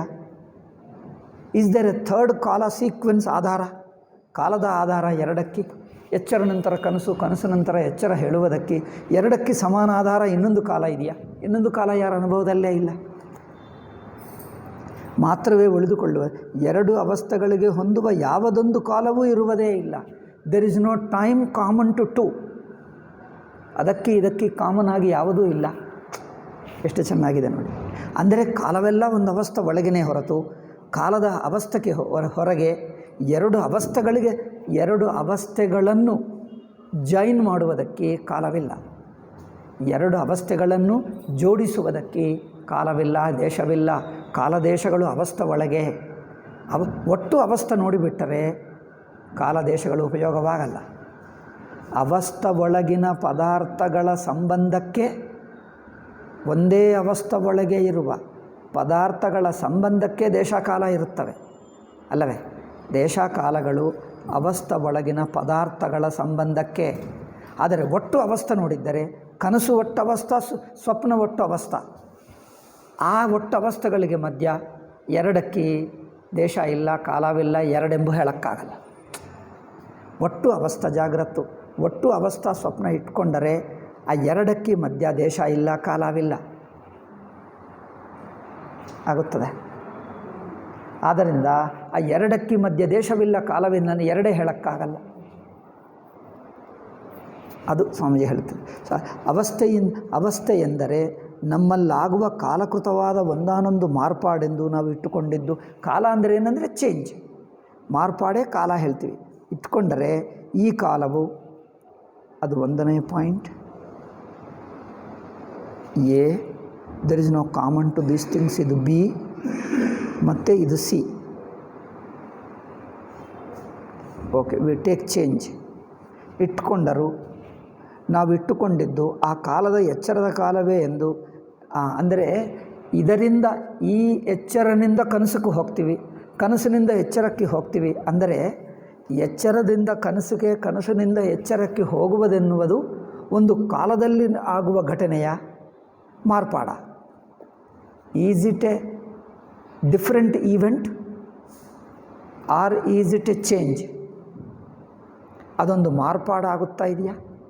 ಮಾರ್ಪಾಡಾದರೆ ದೇಶದಲ್ಲಿ, ಕಾಲದಲ್ಲಿ ಇದು ಹಿಂದೆ ಮುಂದೆ ಅನಿಸಬೇಕು. ಹಿಂದೆ ಮುಂದೆ ಕನೆಕ್ಷನ್ ಇಲ್ಲದಿದ್ದರೆ ಅದು ಯಾವ ತರಹ ಚೇಂಜೇ ಅಲ್ಲ. ಏಕೆಂದರೆ ಹಿಂದೆ ಮುಂದೆ ಇಲ್ಲವೇ ಇಲ್ಲ. ಎಚ್ಚರನಿಂದ ಜಂಪ್ ಮಾಡೋದಕ್ಕೆ ಹೋಗ್ತೀಯಾ? ಜಂಪ್ ಮಾಡುವುದಕ್ಕೆ ಅಲ್ಲಿ ಇಲ್ಲವೇ ಇಲ್ಲ.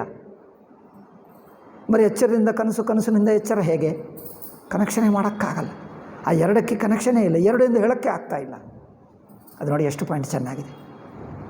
ಎರಡು ಎಂದು ಹೇಳುವುದೇ ತಪ್ಪು. ಎರಡು ಹೊಂದುತ್ತಾನೇ ಇಲ್ಲ. ಈ ಬೆರಳು ನಂತರ ಇದು ಎಂದು ಹೇಳ್ತೀವಿ, ಬಟ್ ಇದು ಇಟ್ಕೊಂಡಿದ್ದೀವಿ ಒಂದೇ. ಮತ್ತೆ ನೋಡಿದಾಗ ಇದು ಒಂದೇ ಇತ್ತು, ಮತ್ತೆ ಒಂದೇ. ಹಿಂದಿನದು ಕನೆಕ್ಷನ್ ಇಲ್ಲದಿರುವಾಗ ಎರಡು ಹೇಗೆ ಹೇಳುವುದು? ಇಷ್ಟು ಟೈಮ್ ಒಂದೇ ನೋಡಿದ್ದೀವಿ, ಒಂದೇ ಪ್ರತಿ ಸಲ ಒಂದೇ, ಹಿಂದಿಂದಿಲ್ಲ. ಆ ಹಿಂದಿನದು ಒಂದು ಇಟ್ಕೊಂಡ್ರೆ ಸಂಖ್ಯೆ ಆಗುತ್ತದೆ, ಅನೇಕತೆ ಆಗುತ್ತದೆ, ಕ್ರಮ ಆಗುತ್ತದೆ. ಕ್ರಮ ಇಲ್ಲ, ಸಂಖ್ಯೆ ಇಲ್ಲ.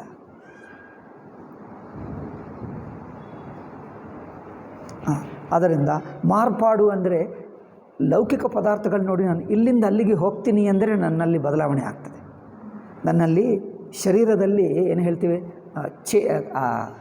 ಏನು ಹೇಳ್ತಾರಪ್ಪ, ಕದಲಿಕಕ್ಕೆ ಏನು ಹೇಳ್ತಾರೆ, ಅಲಗಾಡ್ತಾನೆ. ಅಂದರೆ ಮನುಷ್ಯ ಚೇಂಜ್ ಆಗ್ತಾನೆ, ಮೂಮೆಂಟ್ ಆಗುತ್ತದೆ.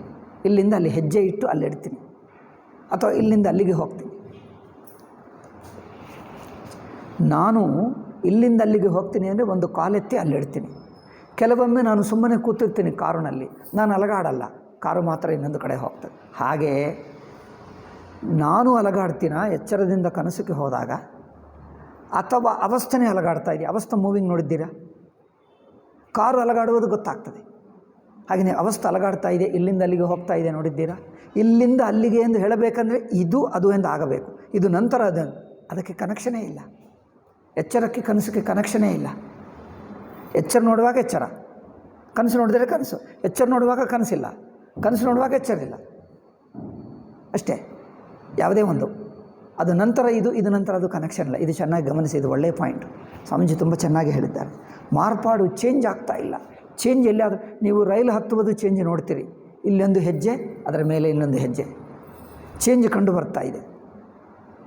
ಬಸ್ ಹತ್ತುವುದು, ಇಲ್ಲಿ ಕಾಲು ಲೆಫ್ಟ್ ಕಾಲು ಇಲ್ಲಿ, ರೈಟ್ ಕಾಲು ಬಸ್ಸಿನಲ್ಲಿ ಇಟ್ಟಿದ್ದೀರಿ.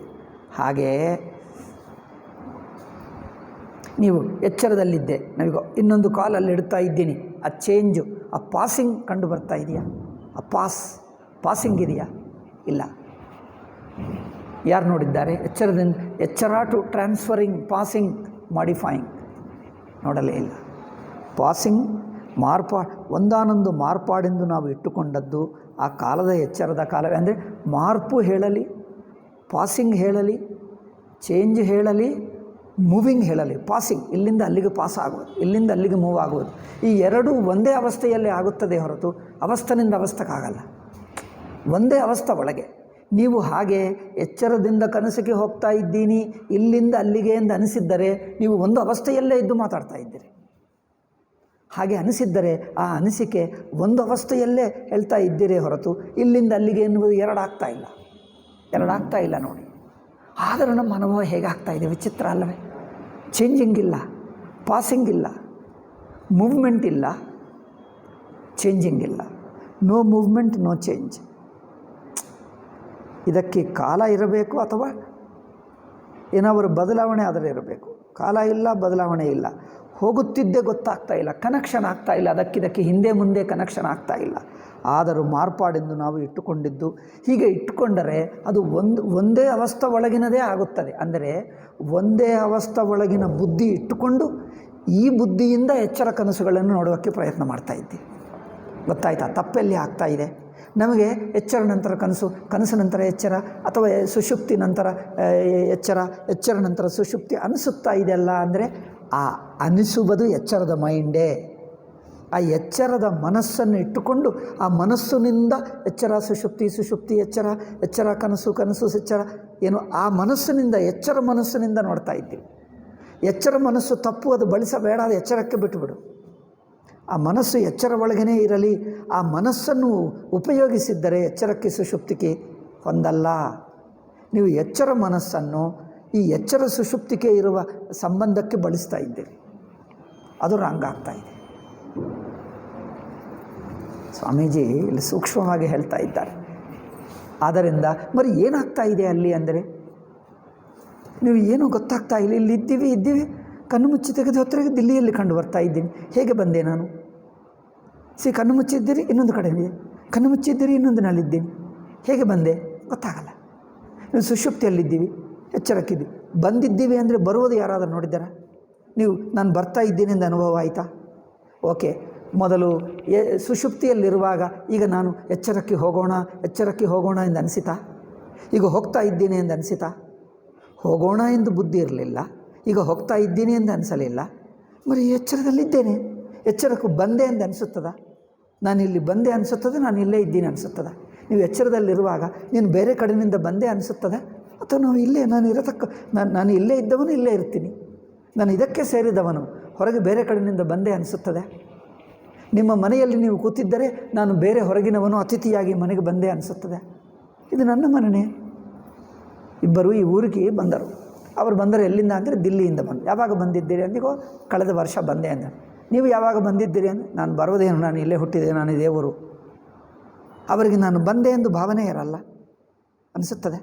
ಮಿಕ್ಕ ಜನರಿಗೆ ನಾವು ಅಲ್ಲಿಂದ ಬಂದಿದ್ದೆ, ಇಲ್ಲಿಂದ ಬಂದೆ, ಇಲ್ಲೇ ಹುಟ್ಟಿದವನಿಗೆ ಏನು ಅನಿಸುತ್ತದೆ? ನಾನು ಎಲ್ಲಿಂದಾದರೂ ಬಂದೆ ಅನಿಸುತ್ತದೆ. ನೀವು ಕಾರ್ಯಾಲಯಕ್ಕೆ ಹೊರಗಿನಿಂದ ಬಂದೆ ಅನಿಸುತ್ತದೆ, ನಾನು ಇಲ್ಲಿಗೆ ಬಂದೆ ಅನಿಸುತ್ತದೆ. ಹಾಗೆ ಎಚ್ಚರದಲ್ಲಿ ನಾನು ಬಂದೆ ಅನಿಸುತ್ತದೆ. ಸುಷುಪ್ತಿಯಲ್ಲಿ ಈಗ ನಾನು ಹೋಗ್ತಾ ಇದ್ದೀನಿ ಅನಿಸುತ್ತದೆ, ಈಗ ನಾನು ಹೋಗಬೇಕು ಎಂದು ಅನಿಸುತ್ತದೆ. ಎಚ್ಚರದಲ್ಲಿದ್ದೀವಿ ಅಷ್ಟೇ, ಸುಷುಪ್ತಿಯಲ್ಲಿದ್ದೀವಿ ಅಷ್ಟೇ. ಒಂದು ಕಡೆಯಿಂದ ಬಂದೀವಿ, ಇನ್ನೊಂದು ಕನೆಕ್ಷನೇ ಇಲ್ಲ. ಎಚ್ಚರ ನೋಡ್ತಾ ಇದ್ದೀವಿ, ಕನಸು ನೋಡ್ತಾ ಇದ್ದೀವಿ, ಸುಷುಪ್ತಿ ನೋಡ್ತಾ ಇದ್ದೀವಿ. ಅದಕ್ಕಿದಕ್ಕೆ ಕನೆಕ್ಷನ್ ಇಲ್ಲ. ಈಗ ಅರ್ಥವಾಯಿತಾ ನಾನು ಹೇಳಿದ ಕನೆಕ್ಷನ್ ಇಲ್ಲ ಅಂದರೆ ಏನು? ಏಕೆ ಅಂದರೆ ಒಂದೇ ನೋಡ್ತಾ ಇದ್ದೀವಿ, ಬಂದೆ ಎಂದು ಅನಿಸುತ್ತಾ ಇಲ್ಲ. ಬೇರೆ, ಏಕೆಂದರೆ ಎಚ್ಚರಕ್ಕಿಂತ ಹೊರಗೆ ಊಹಿಸ್ಕೊಳ್ಳೋಕ್ಕಾಗಲ್ಲ. ಎಚ್ಚರಕ್ಕಿಂತ ಹೊರಗೆ ಸುಷುಪ್ತಿ ಊಹಿಸ್ಕೊಳ್ಳಬೇಕಂದರೆ ಎಚ್ಚರ ಬಿಟ್ಟು ಸುಷುಪ್ತಿಗೆ ಹೋಗಬೇಕು. ನೀವು ಎಚ್ಚರ ಬಿಡದೆ ಸುಷುಪ್ತಿಗೆ ಹೋಗೋಕ್ಕೆ ಆಗಲ್ಲ ಅಲ್ಲವೇ? ಎಚ್ಚರ ಬಿಟ್ಟು ಸುಷುಪ್ತಿಗೆ ಹೋಗಿ ಯೋಚನೆ ಮಾಡಬೇಕು. ನೀವು ಏನು ಯೋಚನೆ ಮಾಡಿದರೂ ಎಚ್ಚರದಲ್ಲೇ ಆಗ್ತಾಯಿಲ್ಲ, ನೀವು ಹೊರಗೆ ಹೇಗೆ ಹೋಗ್ತೀವಿ? ಆಗಲ್ಲ. ನೀವು ಸುಷುಪ್ತಿಯಲ್ಲಿರುವವನು ನಾನು ಎಚ್ಚರಕ್ಕೆ ಹೋಗೋಣ, ಸುಷುಪ್ತಿಯಲ್ಲಿರುವವರಿಗೆ ಎಚ್ಚರ ಎಂಬ ಯೋಚನೆ ಇರುತ್ತದೆ? ಇರುವುದಿಲ್ಲ. ಎಚ್ಚರದಲ್ಲಿರುವವರಿಗೆ ಸುಷುಪ್ತಿ ಯೋಚನೆ ಇರುತ್ತದೆ? ಅದೂ ಇರಲ್ಲ. ಏಕೆ? ಸುಷುಪ್ತಿ ಅನುಭವ ಅವ್ರಿಗೆ ಇರುವುದೇ ಇಲ್ಲ. ಎಚ್ಚರದ ವ್ಯಕ್ತಿಗೆ ಸುಷುಪ್ತಿ ಅನುಭವ ಇದೆಯಾ? ಇಲ್ಲ. ಸುಷುಪ್ತಿಯವನಿಗೆ ಎಚ್ಚರ ಅನುಭವ ಇದೆಯಾ? ಇಲ್ಲ. ಎಚ್ಚರದಲ್ಲಿರುವವನಿಗೆ ಕನಸಿನ ಅನುಭವ ಇದೆಯಾ? ಇಲ್ಲ. ಕನಸಿನಲ್ಲಿರುವವನಿಗೆ ಎಚ್ಚರ ಅನುಭವ ಇರುತ್ತದೆ. ನೀವು ಕನಸಿನಲ್ಲಿದ್ದೀರಿ, ತುಂಬ ಹೊತ್ತಾಯಿತು ಕನಸು ನೋಡಿ, ಅಲ್ಲಿ ಇನ್ನೊಂದು ಎಚ್ಚರ ಇಟ್ಟು ಬಂದೆ, ಬೆಂಗಳೂರಿನಲ್ಲಿ ಅಲ್ಲಿಗೆ ಹೋಗ್ತೀನಿ ಅನಿಸುತ್ತದೆ. ಏಕೆ? ಅಂಥದ್ದಿಲ್ಲವೇ? ಅದು ಕಲ್ಪನಾ ತಪ್ಪು, ಅದು ಬುದ್ಧಿ ತಪ್ಪು. ಎಚ್ಚರ ಬುದ್ಧಿ ತಪ್ಪು, ಅಲ್ಲೇನಿಲ್ಲವೇ ಇಲ್ಲ ಎಚ್ಚರ. ನೀವು ಎಚ್ಚರದಲ್ಲಿರುವವನಿಗೆ ಎಚ್ಚರಕ್ಕಿಂತ ಹೊರಗೆ ನೋಡು. ಹೊರಗೆ ಅಂದರೆ ನೀವು ಎಚ್ಚರ ಬಿಟ್ಟು ಹೋಗೋಕ್ಕಾಗ್ತದೆ? ನೀವು ಎಚ್ಚರಕ್ಕೆ ಹೊರಗೆ ಎನ್ನುವ ಯೋಚನೆಯೂ ಎಚ್ಚರನೇ. ನೀವು ಕನಸಿನಲ್ಲಿದ್ದು ಕನಸಿನಿಂದ ಹೊರಗೆ ಎನ್ನುವುದು ಕನಸೇ. ನೀವು ಕನಸಿನಿಂದ ಹೊರಗೆ ಹೋಗೋಕ್ಕಾಗಲ್ಲ, ಯೋಚನೆ ಮಾಡೋಕ್ಕಾಗಲ್ಲ. ಎಚ್ಚರದಲ್ಲಿರುವವನಿಗೆ ಎಚ್ಚರಕ್ಕಿಂತ ಹೊರಗೆ ಎಂದು ಯೋಚನೆ ಮಾಡೋಕ್ಕಾಗಲ್ಲ. ಅಂದರೆ ಅನುಭವ ಇದೆ ಅಷ್ಟೇ. ಅನುಭವ ಇದೆ, ಅರಿವಿದೆ, ಅರಿವಿದೆ, ಅರಿವಿದೆ. ಎಂದಿಗೂ ನೋಡಿದ್ದರೂ ಅರಿವಿದೆ, ಕನೆಕ್ಷನ್ ಇಲ್ಲ, ಸಂಬಂಧವಿಲ್ಲದೆ ಅರಿವಿದೆ. ಇದು ಸಾಕ್ಷಿ ದೃಷ್ಟಿ. ಈ ಸಾಕ್ಷಿ ದೃಷ್ಟಿಗೆ ಈ ಅವಸ್ಥೆನಿಂದ ಬಂದೆಗಿಂದೆ ಎಲ್ಲ ಎಚ್ಚರ ಬುದ್ಧಿಯಪ್ಪ. ಎಚ್ಚರ ಬುದ್ಧಿ ನೀವು ಮತ್ತೆ ಮತ್ತೆ ತರ್ತಾ ಇದ್ದೀರಿ. ಆ ಬುದ್ಧಿಯನ್ನು ಅಲ್ಲೇ ಬಿಡು, ಅಲ್ಲೇ ಬಿಟ್ಟು ಒಟ್ಟು ಅವಸ್ಥೆ ನೋಡು, ಒಟ್ಟರಿವು ನೋಡು. ಕನೆಕ್ಷನ್ ಹೇಳೋಕ್ಕಾಗಲ್ಲ. ಯಾವುದು ಮುಂದೆ ಯಾವುದು ಹಿಂದೆ ಹೇಳೋಕ್ಕೆ ಆಗಲ್ಲ. ಈ ಪಾಯಿಂಟ್ ಅರ್ಥವಾಯ್ತಾ ನಿಮಗೆ? ಸ್ವಾಮೀಜಿ ತುಂಬ ಸೂಕ್ಷ್ಮವಾಗಿ ಹೇಳ್ತಾರೆ. ಹಿಂದೆ ಮುಂದೆ ಹೇಳೋಕ್ಕೆ ಆಗಲ್ಲ. ನೀವು ಎಚ್ಚರದಲ್ಲಿರುವಾಗ, ನೀವು ಕನಸಿನಲ್ಲಿರುವಾಗ ನನಗೆ ಎಚ್ಚರಕ್ಕೆ ಹೋಗಬೇಕು ಆ ಥಾಟೇ ಇಲ್ಲ. ಸುಷುಪ್ತಿಯಲ್ಲಿರುವಾಗ ನಾನು ಎಚ್ಚರಕ್ಕೆ ಹೋಗಬೇಕು ಆ ಯೋಚನೆ ಇಲ್ಲ, ಹೋಗುವುದೂ ಇಲ್ಲ. ಆ ಯೋಚನೆ ಇಲ್ಲ, ಬರುವ ಸ್ಥಿತಿ ಬರ್ತಾ ಇದ್ದೇನೆ ಆ ಸಂಕಲ್ಪ ಇಲ್ಲ, ಬರುವುದು ಎಂಬ ಅನುಭವ ಇಲ್ಲ. ಬರುತ್ತಿದ್ದು ಅನುಭವ ಆಯಿತಾ ಯಾರಿಗಾದರೂ? ಅನುಭವ ಇಲ್ಲ. ಕನಸಿನಿಂದ ಬರುತ್ತಾ ಇರುವ ಅನುಭವ ಇಲ್ಲ. ಎಚ್ಚರದಲ್ಲಿ ಇದ್ದಂತೆ ಕಂಡು ಬರ್ತದೆ ಅಷ್ಟೇ. ಎಚ್ಚರದಲ್ಲಿದ್ದೇನೆ ಅನುಭವ ಇದೆ ಅಷ್ಟೇ ಹೊರತು ಎಚ್ಚರದಲ್ಲಿರುವಾಗ ನಾನು ಕನಸಕ್ಕೆ ಹೋಗ್ತೀನಿ ಅನಿಸುತ್ತದೆ. ಈ ಯೋಚನೆ ಮಾಡಬಹುದು, ಆ ಯೋಚನೆವೆಲ್ಲ ಎಚ್ಚರದೆ. ಓಕೆ, ನಿಜವಾಗಿ ನಾನು ಈಗ ಕನಸಕ್ಕೆ ಹೋಗ್ತಾ ಇದ್ದೆ ಅನುಭವ ಯಾರಿಗಾದರೂ ಇದೆಯಾ? ಇಲ್ಲ. ಸುಷುಪ್ತಿಗೆ ಹೋಗ್ತಾ ಇದ್ದೀನಿ, ನಿಮಗೆ ಎಚ್ಚರವರೆಗೂ ನಾನು ಹೋಗ್ತಾ ಇದ್ದೀನಿ ಅಂತ ಅಷ್ಟು ಅನಿಸುತ್ತದೋ ಅಷ್ಟರ ಮಟ್ಟಿಗೆ ನೀವು ಎಚ್ಚರದಲ್ಲೇ ಇದ್ದೀರಿ. ನಾನು ಹೋಗ್ತಾ ಇದ್ದೀನಿ ಅನಿಸುತ್ತದೋ ಅಚ್ಚರವರೆಗೂ ಅಷ್ಟರ ಮಟ್ಟಿಗೆ ಎಚ್ಚರದಲ್ಲೇ ಇದ್ದೀರಿ. ಆ ಬುದ್ಧಿ ಇಲ್ಲ ಅಂದರೆ ನೀವು ಸುಷುಪ್ತಿಯಲ್ಲಿರುವಾಗ ಬಂದೆ ಎನ್ನುವುದಿಲ್ಲ, ಎಲ್ಲಿಂದ ಎನ್ನುವುದಿಲ್ಲ, ಬಂದೆ ಎನ್ನುವುದಿಲ್ಲ, ಬರ್ತಾ ಇದ್ದೀನಿ ಇಲ್ಲ. ಈಗ ಹೇಳಿ, ಒಂದು ಅವಸ್ಥೆಗಿಂತ ಇನ್ನೊಂದು ಅವಸ್ಥೆ ಕನೆಕ್ಷನ್ ಇದೆಯಾ? ಇದು ಯೋಚನೆ ನೋಡಿ. ಅವಸ್ಥೆಗಳು ಸುಮ್ಮನೆ ತೋರ್ತಾ ಇವೆ. ಅರಿವು ನೇರಾಗಿ ಸಾಕ್ಷಿ ದೃಷ್ಟಿಯ ನೋಡಿದ್ದರೆ, ಅಯ್ಯೋ ತುಂಬ ಹೊತ್ತಾಯಿತು, ಟೈಮ್ ಹೆಚ್ಚೇ ತೊಗೊಂಡೆ, ಈ ಒಂದು ಮುಗಿಸ್ಬಿಡಲ್ಲ. ಯಾಕಂದರೆ ಇದು ನಾಳೆ ಇನ್ನೊಂದು ಯುಕ್ತಿ. ಜಸ್ಟ್ 2 ಸೆಂಟೆನ್ಸ್ ಇದೆ, 1-2 ನಿಮಿಷ. ಅವಸ್ಥೆಗಳು ಒಂದು ಆಗುತ್ತಲೆಂದು ಬಂದು ಹೋಗುತ್ತಿರುವವೆಂಬ ಮತ್ತು ಅವುಗಳಿಗೆ ಕಾರ್ಯಕಾರಣ ಸಂಬಂಧವು ಇರುವುದೆಂಬ ದೊಡ್ಡ ತಪ್ಪು ಮೊಳಕೆಯಾಗುವುದಕ್ಕೆ ಕಾರಣವಾಗಿದೆ. ಅಂದರೆ ಈ ಎಚ್ಚರದ ಮನಸ್ಸೇ ಕನೆಕ್ಷನ್ ಇಟ್ಕೊಳ್ತದೆ. ದೇಶಕಾಲ ಹಿಂದೆ ಮುಂದೆ, ದೇಶಕಾಲ ಮುಂದೆ ಈ ಬುದ್ಧಿ ಬಿಡುತ್ತಾ ಇಲ್ಲ. ಅದಕ್ಕೋಸ್ಕರ ಈ ಬುದ್ಧಿಯನ್ನೇ ಅವಸ್ಥೆಗಳಿಗೆ ಯೂಸ್ ಮಾಡುತ್ತಾ ಇದೆ, ಬಳಸ್ತಾ ಇದೆ. ಎಚ್ಚರದ ಒಳಗೆ ಬಳಸುವ ಮನಸ್ಸನ್ನೇ ಹೊರಗೆ 2 ಅವಸ್ಥೆಗಳ ಮಧ್ಯದಲ್ಲಿ ಈ ಮನಸ್ಸನ್ನು ಬಳಸ್ತಾ ಇದ್ದೀವಿ. ಅದಕ್ಕೋಸ್ಕರ ತಪ್ಪಾಗ್ತಾ ಇದೆ. ಈ ನಿಮಗೆ ಅವಸ್ಥಕ್ಕೆ ಮಧ್ಯ ಸಂಬಂಧವಿದೆ ಅನಿಸುತ್ತಾ ಇದ್ದರೆ ತಪ್ಪೇನಿದೆ? ಎಚ್ಚರ ಮನಸ್ಸನ್ನೇ ನೀವು ಬಳಸ್ತಾ ಇದ್ದೀರಿ. ಎಚ್ಚರ ಮನಸ್ಸು ಎಚ್ಚರಕ್ಕೆ ಬಿಟ್ಟುಬಿಡಿ, ಸಾಕ್ಷಿಯಾಗಿ ನೋಡಿ. ಯಾವ ಸಂಬಂಧ ಹೇಳೋಕ್ಕಾಗಲ್ಲ, ಯಾವುದೇ ಸಂಬಂಧ ಬುದ್ಧೇ ಇಲ್ಲ. ಸಂಬಂಧ ಬುದ್ಧೇ ಎಚ್ಚರ ಮನಸ್ಸು. 1-2 ಸಂಖ್ಯಾ ಬುದ್ಧಿ, ಸಂಬಂಧ ಬುದ್ಧಿ, ಈ 2 ಮನಸ್ಸು, ಎಚ್ಚರ ಮನಸ್ಸು. ಈ 2 ಬಿಟ್ಟು ನೋಡಿ.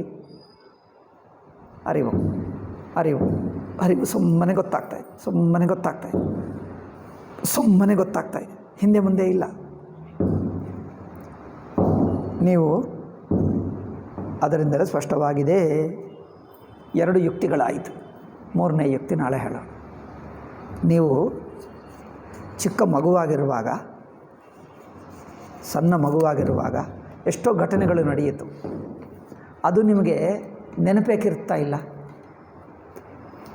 ಸಣ್ಣ ಮಗು, 2 ವರ್ಷ ಮಗು ಆಗಿರುವ ಘಟನೆಗಳು ಏಕೆ ನೆನಪಿರ್ತಾ ಇಲ್ಲ? ನೀವು ನೋಡಿದ್ದೀರಾ ಅಲ್ಲವಾ? ನೋಡಿದ್ದೀವಿ.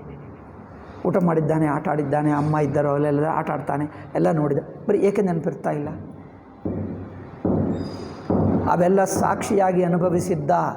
ಬುದ್ಧಿಗಿಟ್ಕೊಂಡರೆ ಹಿಂದೆ ಮುಂದೆ ಕನೆಕ್ಷನ್ ಆಗಲಿಲ್ಲ. ಯಾವುದೇ ಒಂದು ದೇಶ ಒಂದು ಕಾಲ ಇಟ್ಟರೆ ಕನೆಕ್ಷನ್ ಆಗುತ್ತದೆ. ಬುದ್ಧಿಯಿಂದ ನೋಡಿದ್ದರೆ ಆ ಬುದ್ಧಿ ಬೆಳೆಯಲಿಲ್ಲ. ನೇರಾಗಿ ಸಾಕ್ಷಿ ಹಾಗೆಯೇ ನೋಡಿದ, ನೆನಪಾಗಲ್ಲ. ಅದಕ್ಕೋಸ್ಕರ ನೀವು ಎಚ್ಚರ ಅವಸ್ಥೆಯನ್ನು ನೆನಪಿಸ್ಕೊಳ್ಳೋಕ್ಕಾಗಲ್ಲ. ಅವಸ್ಥೆ ಒಳಗಿನ ನೆನಪು ಅಂದರೆ ಅವಸ್ಥೆ ಒಳಗಿನ ಬುದ್ಧಿಗೆ ಘಟನೆಗಳಾಗುತ್ತವೆ. ಹಿಂದಿಂದು ನಂತರ, ನಂತರದ್ದು ಹಿಂದೆ. ಒಟ್ಟವಸ್ಥೆ ನೋಡಿದರೆ ಹಿಂದೆ ಮುಂದೆ ಇಲ್ಲ, ನೆನಪು ಇಲ್ಲ. ಒಟ್ಟವಸ್ಥೆಯನ್ನು ನೆನಪಿಸ್ಕೊಳ್ಳಬಹುದಾ? ಒಟ್ಟವಸ್ಥೆ ನೆನಪಲ್ಲ, ಒಟ್ಟವಸ್ಥೆ ನೇರ ಅನುಭವ. ಒಟ್ಟವಸ್ಥೆ ನೇರ ಅನುಭವನೇ ಹೊರತು ಅದು ನೆನಪು ಹೇಗೆ ಆಗುತ್ತದೆ? ನೆನಪು ಒಂದಾನೊಂದು ಘಟನ ಒಂದು ವ್ಯಕ್ತಿಗೆ ಹಿಂದಿಂದು ಮುಂದಿಂದು ಆಗುತ್ತದೆ. ಒಟ್ಟವಸ್ಥೆ, ಒಟ್ಟು ಕನಸು, ಒಟ್ಟು ಎಚ್ಚರ, ಒಟ್ಟು ಸುಷುಪ್ತಿ, 3 ಅವಸ್ಥೆಗಳನ್ನು ಒಟ್ಟಾಗಿ ನೋಡಿದರೆ ನೆನಪಿಲ್ಲ. ನೇರಾಗಿ ಅರಿವು ಅರಿವು ಅರಿವು ಅರಿವು. ವೃತ್ತಿ ಆಗ್ತಾ ಇಲ್ಲ. ನೆನಪಂದರೆ ವೃತ್ತಿ ಆಗಬೇಕು, ವೃತ್ತಿ ಆಗಲ್ಲ. ಅನುಭವ ಆಗ್ತಾ ಇದೆ, ವೃತ್ತಿ ಆಗ್ತಾ ಇಲ್ಲ. ನೀವು ಅನುಭವದಲ್ಲಿದ್ದರೆ ಅನುಭವದಲ್ಲಿ ಮುಳುಗಿರ್ತೀರಿ. ಅನುಭವ ಮುಗಿದ ನಂತರ ಅದು ನೆನಪಾಗ್ತದೆ, ವೃತ್ತಿ ಆಗುತ್ತದೆ. ನೀವು ಅನುಭವದಲ್ಲಿ ಮುಳುಗಿದಾಗ ವೃತ್ತಿ ಆಗಲ್ಲ, ಆಗುತ್ತದೆ. ಅನುಭವದಲ್ಲಿ ಮುಳುಗಿದ್ದರೆ ವೃತ್ತಿ ಆಗಲ್ಲ. ಅನುಭವದಿಂದ ಹೊರಕ್ಕೆ ಬಂದ ನಂತರ ಅದು ವೃತ್ತಿ ಆಗ್ತದೆ. ಆದ್ದರಿಂದ ಎಚ್ಚರ ಎನ್ನುವುದು ನೇರ ಅನುಭವ, ಸ್ವಪ್ನ ಅನುಭವ, ಸುಷುಪ್ತಿ ಅನುಭವ. ವೃತ್ತಿ ಆಗ್ತಾ ಇಲ್ಲ. ಅದು ವೃತ್ತಿ ಮಾಡಿದ್ದರೆ ಎಚ್ಚರ ದೃಷ್ಟಿ. ಎಚ್ಚರ ದೃಷ್ಟಿ ವೃತ್ತಿಗಳು ಮಾಡಿ 3 ಎಂದಿಟ್ಟು ಕನೆಕ್ಷನ್ ಮಾಡ್ತಾಯಿ. ನಾನು ಹೇಳಿದ ಅರ್ಥವಾಗ್ತಾ ಇದೆಯಾ? ನಾನು ಕನ್ಫ್ಯೂಸ್ ಮಾಡ್ತಾ ಇದ್ದೀನಿ. ನೀವು ಯೋಚನೆ ಮಾಡಿ. ಓಂ ಶಾಂತಿ ಶಾಂತಿ ಶಾಂತಿ. ಹರಿ ಓಂ ಶ್ರೀ ಗುರುಭ್ಯೋ ನಮಃ. ಹರಿ ಓಂ ತತ್ಸತ್.